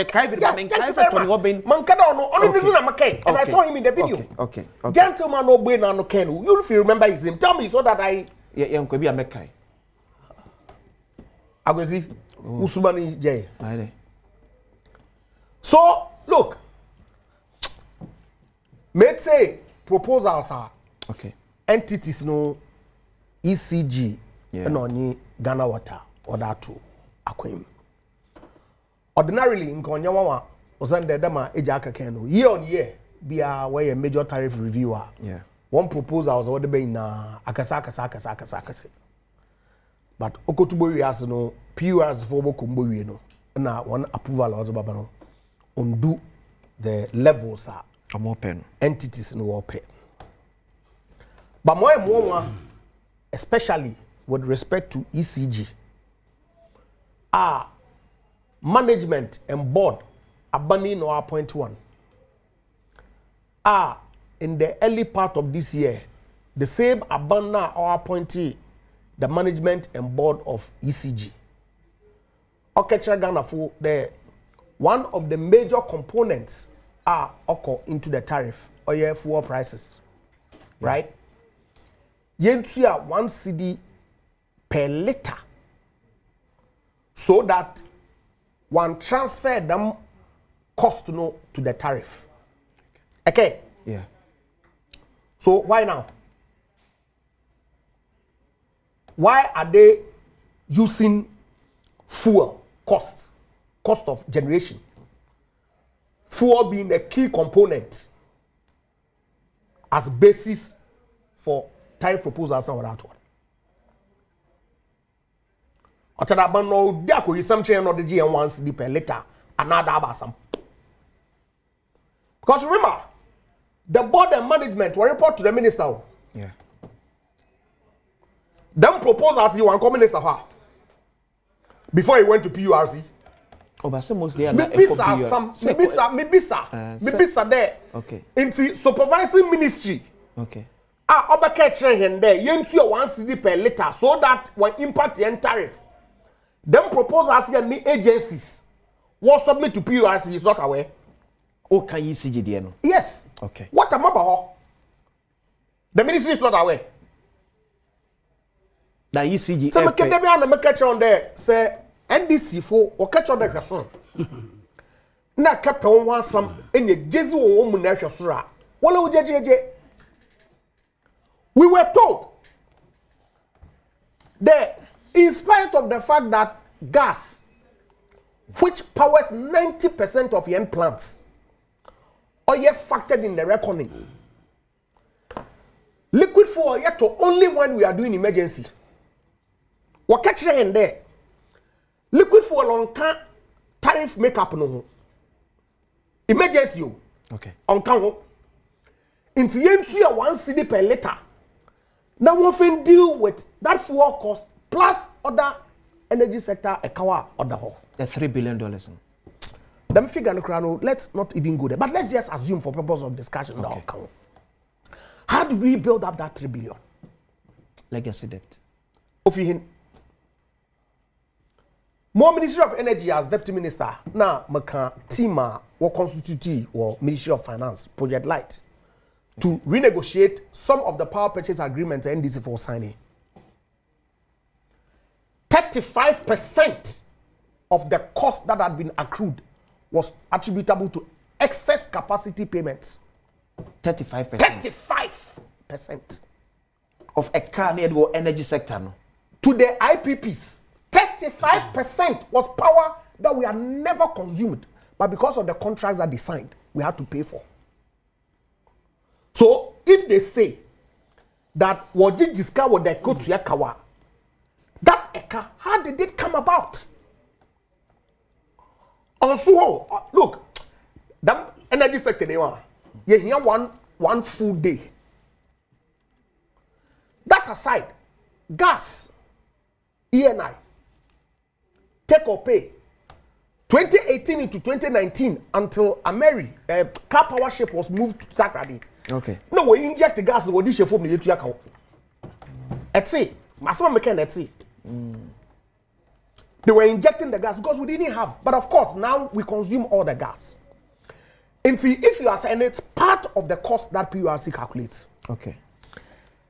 Apart from fuel, which is factored in the cost, it's only liquid. Only during emergency, non-count. Okay. Capacity, excess capacity payments. And only one technical and commercial losses. Why should the consumer be saddled with this? Electricity, no use. ECG for no contract. Why should I be called upon to pay for it? So as far as I'm concerned, there's absolute everybody. These now,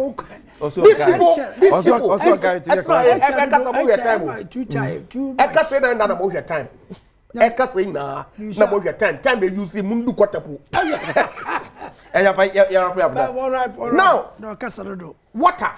Ordinarily, yes, of course, figures now. What's the year for metric ton of water? Yeah. Also, ordinarily. But the key component of one cost, the chemicals are already treated. Yeah. In the past, it used to be the fifth most expensive cost. Now, it's number 2, apart from one administrative expenditure. What is causing the chemicals or the Ghana water? What the treating? Is that what I'm saying? Who is responsible for protecting our water bodies such that when they're polluted to the extent that Ghana water has to spend all this money to treat it? Government. So the government should go to sleep. One day salary about day, according to them, when they were in opposition, they say abandon corporation sika about day. 1-2 Land Cruisers at the expense of the public purse. We are a Juma Yazasha one and sa worker Ghana food over 2 ye. MPP aban 1 million, 1 2 if you want you want number. No one brand by year. But we here need 2 weeks to do it. 1 year. And you call on me, poor Japabesa, to come and pay for your inefficiency. It can happen.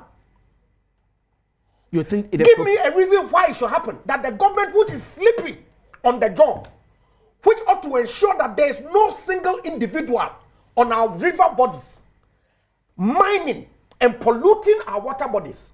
Ononjina kutia wankran. Na onye nejuma wa unsunudo, mankofo still wa pollute. I drive to Takrade and I weep when I see River Pra. Nana kufa the nabre do ken. In some people who may offend your politics. O send the man kasa mete galam say asam. I shall want meeting is in na Mr. Mahama.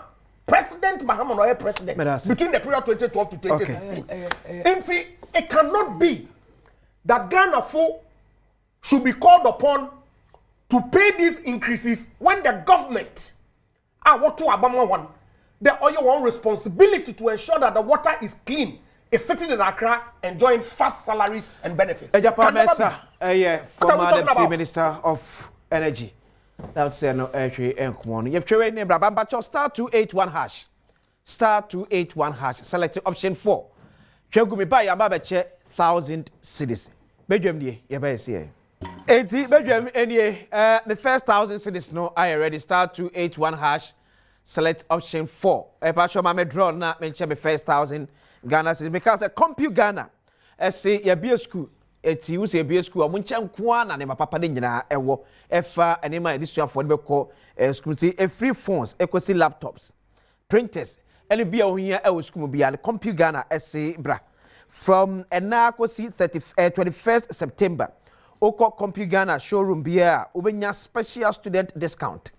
Eti ye wo brands pete say HP, Lenovo, Dell, Samsung, LG, Tecno, Infinix, Itel, Huawei, any keka eho enyina. Mr. As low as 3,500 Ghana cedis. Ubenya a reliable, durable laptop from Compute Ghana. From our 0302 752 020. 0302 752 020. And our WhatsApp number 0243 143 143. 0243 143 143. But your WhatsApp number is here. Nejo name papa FF Compute Ghana. So star 281 hash option 4 5 4 3 2 1. 1,000 Ghana cedis not to pay for watching Badwam 0550 731 star 0550 731 star. Meaning so on first 1,000 Ghana cedis and pay. She says so we win biase or the quote name school fees we are books. So I'm waiting for me win another call before the happy birthday and confirm our Robert Tego. You are 40 years today. We free koku obey edge also wish you all the best. Nyami enshao. Now on your case, may you live long and prosper, and thank you for all that you do. Then happy birthday so enko if my auntie Boatima ya opokuase we every kwame chum kwachi driver multimedia ofeone software or that same ano say omunyina we show happy birthday so auntie Boatima ya opokuase na your birthday ya wish you all the best. Nyame enyo kese ko so be kese pa ona bwakwa. Main can India can for the next one. A year also Kota Claris here, River Prano, now Orusu. Now, Fache Mamini win Barantini. Hello, good morning. Hello, good morning. Hello, good morning. Oh, Fache me, it we have. Also, or Quano, Sunefena, Nansen or Opus River Prana, Isana. Okay. Their time it was west. In yes, their time it was west. Oh, west. Says any attacker. It said the Ekakra. Now, I would say the government, no, NDC government, no, and no more the Abasa responsible cooperative, no. Just was spelled clear, say, or per se, a mine, them were responsible. I don't them say, Pennyfoy call Akoshia minus now, Omunia Akoshia. But when I say, difference being a war. That responsible cooperative mining and the community mining now present for the time you launch here. Community mining may who almost a focus. And I say, Omo yana boys no, yama boys no, digger I'm saying. But wait there, we NDC, the idea you say, yama training now, they will not use mercury. Yaba cover amanano. Okay. We will be cover amanano. Yaba skills training. One more in skills training. And you use modern technology. Okay. When I may say government say, "Oh, if you're pushing more, okay." Nefe, when we are balancing it down, balancing NDC government now any one more you survive these things. Okay. Because if you are jarred there, or buy the wrong thing, you want more money. Yeah. But say, how much me Emma supervision here good, and I make what tables ni we no, Yam power miners no one to tax move. Okay. Rather than say Sikano, air call obiho because Osro say oh ya dear no. Okay. Esa a very win-win situation. A young one say Abronya that's with them. Abronya dear sometimes there should be a stop somewhere. Me ankasa na saying aya me flipu ade in some or kana e be too serious. Be too serious. M1 say NPP for almost support society. Na into who say or say party no. Abronya. But when your government say government crack come government and chino. Because first Abronya was already all the strong party no. Oh, uti some man, this man okana my party coalition no ma. Enti eminia a Japan mesa. Yes say mobama Abronya no or didn't want see kakra. Ni station is a station. On kwani solar every day okasa I don't know. Every day or someone and some more cannot. If you are mean to be repeating too much. Oh, now can say IGP, the most corrupt person, and audience for committing those things incite a man for. Okay, so yeah, if you way, a bit more raise this argument, say It looks as if Abronya ne IGP dey a personal score. So I didn't know IGP ain't you now rather or using the office a day arresting. So if we say Abronya a defamina. Oh, but you say we share Abronya back can be reading a paper. Okay. A crook as IGP ne NDC for a meeting during the by-election. Yeah. Now if there will be cancer as a new true. Is it not say defamation now? No, a criminal. Beyond defamation. Yes, ebe site amount for IGP ni NDC ko meeting to rig the elections. Oh yes. Okay, so ko ye meeting to rig the election. Na only ma ko meeting na say ye ko election. Na only one party ko meeting na without the other party na. Now what is the intent? But say please want to rig election. Oh, there's so many parties, so many NDC ko planning how to read the election and now say what you mean Abraham for. It is not in good taste. Who inference na wo ya na say sana Abronya kan.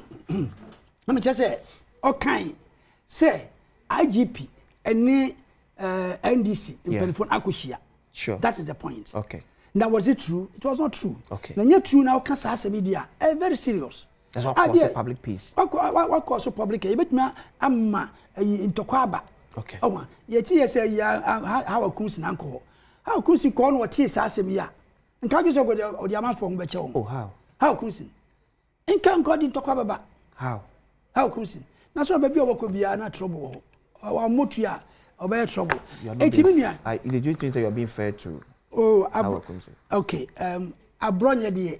Are you being fair to how kunsi? What I say that is a track record. Say. Yeah, election wono hono on your boat you openly about you oba sim boat you ho ama amanfo kura prepare ana eno enye true a true and a recent one is so okoya okoha adwen obi okofa pepper spray obi spring it tool so these are not good example for a lady.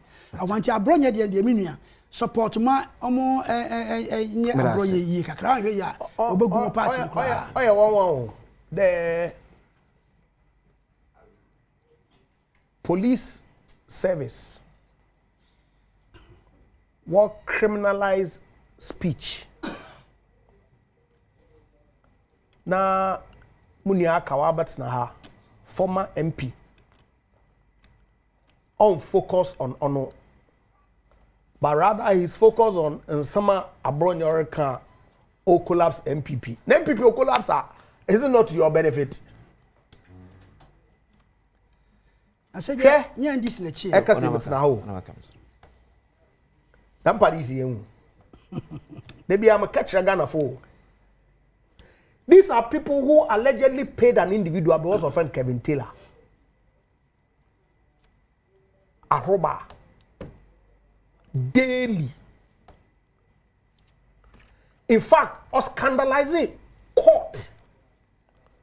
But we issue bench warrant against him. Abanasaya Oba Ghana. He was put in state custody. The state. Woman security, protection, guard. What's Wayne Katsina? The official residence of the vice president. Now Wayne call Supreme Court. Waka file application be homo question. The kinds of things that gentleman, whether he's even fit and qualified to be called one, said during President Akufo-Addo Naben. You didn't find anything wrong with it. And someone can walk from her or manua over the past 8 years. Abronya nan sama waka odugu MPP hufi and our your concern. And you are right. IGP so few slighted in comments there. Abronya maker. His proper forum is to sue him. Don't provide the proof. But the question to is, I agree. Some of the utterances could be excessive. You can argue that. I don't have a problem at all. Okay. It was for good reason that criminal libel law was repealed under President Kufuor. Next year, a country of rule of law. And look at the trend. Look at the trend. The people who are being arrested. Say Obama Pokwasi, young man. He makes comment about the IGP. And then Rambo Star. Young man, he Adenta Kumi. Look at the circumstance under which he was arrested. Because he had said the Weko video evidence be saying that some judges were meeting Tadio Sorry at a restaurant here in Accra. So look at the trend. And you focus on it. Present in the district. Ija, what toho? People have died. Ghana full, wabe refugees, were Ivory Coast. Minister for Foreign Affairs, Nkano, yeah, Ukraine, Russia, Ukraine, war OC. Now what to play them, boom, oko Ukraine, or commiserate with Ghanaian students, or in the midst of the Ivory Coast, the 13,000 or so odd Ghanaians are Wakuwekogu, Ivory Coast, Wake refugees next door. Because of ethnic tension, there was a land dispute war, a savannah region. That should be the focus of the police. Fiaboku. Innocent lives. That should be the focus of state security. Abronye. I'll get TV or internet TV station, though. Okay, can some. Yes, by all means, if it's a few there, as someone can wear gumufia, why not? You have remedy. Now, politicians and someone work for you. I could see someone work out what to endo. Yenzina what dragged them through the mud. I'm sure you've suffered some. Only be That's an encore report we want to win that one from. No, where the national peace. National peace. And now I want an individual and a citizen of Ghana. You don't have rights. And so if somebody makes comments against you, I want to know it's okay. But if it's made against the IGP, but I'm saying this specific issue refers to what you call it. I'm referring to the subject matter. It is because he's made comments about the IGP. That's why he's been arrested. I saw another one also. That what? That Abronye one make a comment there, the IGP and the NDC met, and that is serious enough. Because it's NDC. No. Because it's NDC, it makes it serious. If he had said the things that your Kevin Taylor said about the MPP, the other one there was okay by Kevin Taylor or court. Or court or him. One back court. No, in court. The matter that landed in court was because he had said something against the judge. Not citing for contempt. Court was when your party came to power that you shielded him. There's a move on the judge. Some of them don't count on the quality. Come on, what's also in the basement war the Washington DC will be no oil in the broadcast. The kinds of things that people say. And look, it's important too. That's all this language. I mean, I don't endorse it too. There, before there, many Ghanaians who Nimzi and Koboto about boy and governance. May any man can kono wa accelerate no. I'm not interested. And now the president because of the kinds of things that we say. Now the president Mama complaining bitterly about the real sum of journalists, bloggers near their day. Yeah, they century. Too much. 10 years. I agree. I take you over. But our opposition social media. Okay. What did he say? One condemn it. Did he? Did you ever hear him? He endorsed it because he was a beneficiary. President Mama. Now, did you ever hear him complain about Kevin Taylor, the kinds of things that he said about people? I want to know. I stand corrected. If so, I'm not interested. Oh, you're interested? Okay. I don't endorse some of the things that people do. Because some of us saying if you private sector, and we came into government because we felt that we also could contribute to our the development of our country. Look, I mean, I've always said, for me, politics don't do or die affair. Why? And I wish that a lot more people who have the wherewithal that can help in building our country can come on board. But they won't come because of the kinds of language that we tolerate in our political discourse. So yes, by all means, I do not associate myself with Zambia by virtue of the fact that I'm a party, but I have an issue if we criminalize those statements. I think that the civil process is what people ought to refer to, rather than use the power of the state to try and intimidate political opponents. It's not right. And be bold to condemn it, at least for once. Now, I'm sorry, I'm sorry. But dear said, I went to me a canon. Okay. I'm sorry. Every right-thinking Ghanaian citizen condemned the kinds of utterances that Ibimu Meki that led to the individual's death. I mean, it's a matter of fact. Let me read this one. A matter of record. Let me read this one. 30 seconds. 30 seconds, okay. Sir, according to court documents, the MPP executive on September 3rd, 2025, during the online program on Ohia TV, made a statement with the intent to cause fear and panic to the public by claiming that all the strategic meetings conducted by the National Democratic Congress in Akwatia had the IGP in attendance. A statement he well knew to be false. Okay. Now feel the way any serious enough. Oh, yeah, the seriousness not yet. Are were you ever under any contemplation of threat? This statement that Abroya is allegedly. Please. I'm for messages. Kakabia one much Mr. Yapa Aka. Who is the government? Messages here. We see NDC led by His Excellency John Dramani Mahama was sent Ghana to the promised land. Long live Ghana, long live NDC. Greetings to Honorable Richard Akwesio for Ibwadi, A.K. Kinzuba, Kumasi Mayo. We every 2 p.m. at the Asante Wampo and or the Ebai. A government that campaigned on a promise of affordable electricity as part of its 24-hour economy plan has instead implemented a 14.75% increase in the electricity tariff within 4 months of taking office. The government is now proposing substantial hikes in electricity and water prices with increase of 225% and 280%. John Dramani Mahama Abegu Ghana. Same Boache Wefri Asamanka say and or the Ebai. So quick let me say happy birthday and confirm Papa Tieku. Papa Tieku ne your birthday. Wefri the Chief Operation Officer of Multimedia Group. Every show happy birthday. Alan say Okofo you we are #1 listener of more Joy FM and Multimedia at large. Then happy 50th birthday to Mrs. Georgina Asa Atiemu of the Makers House Chapel. And your birthday, Mrs. Georgina, wish you all the best. Beneficiaries of insult and lies are now criminalizing the very act from which they once profited. What an irony.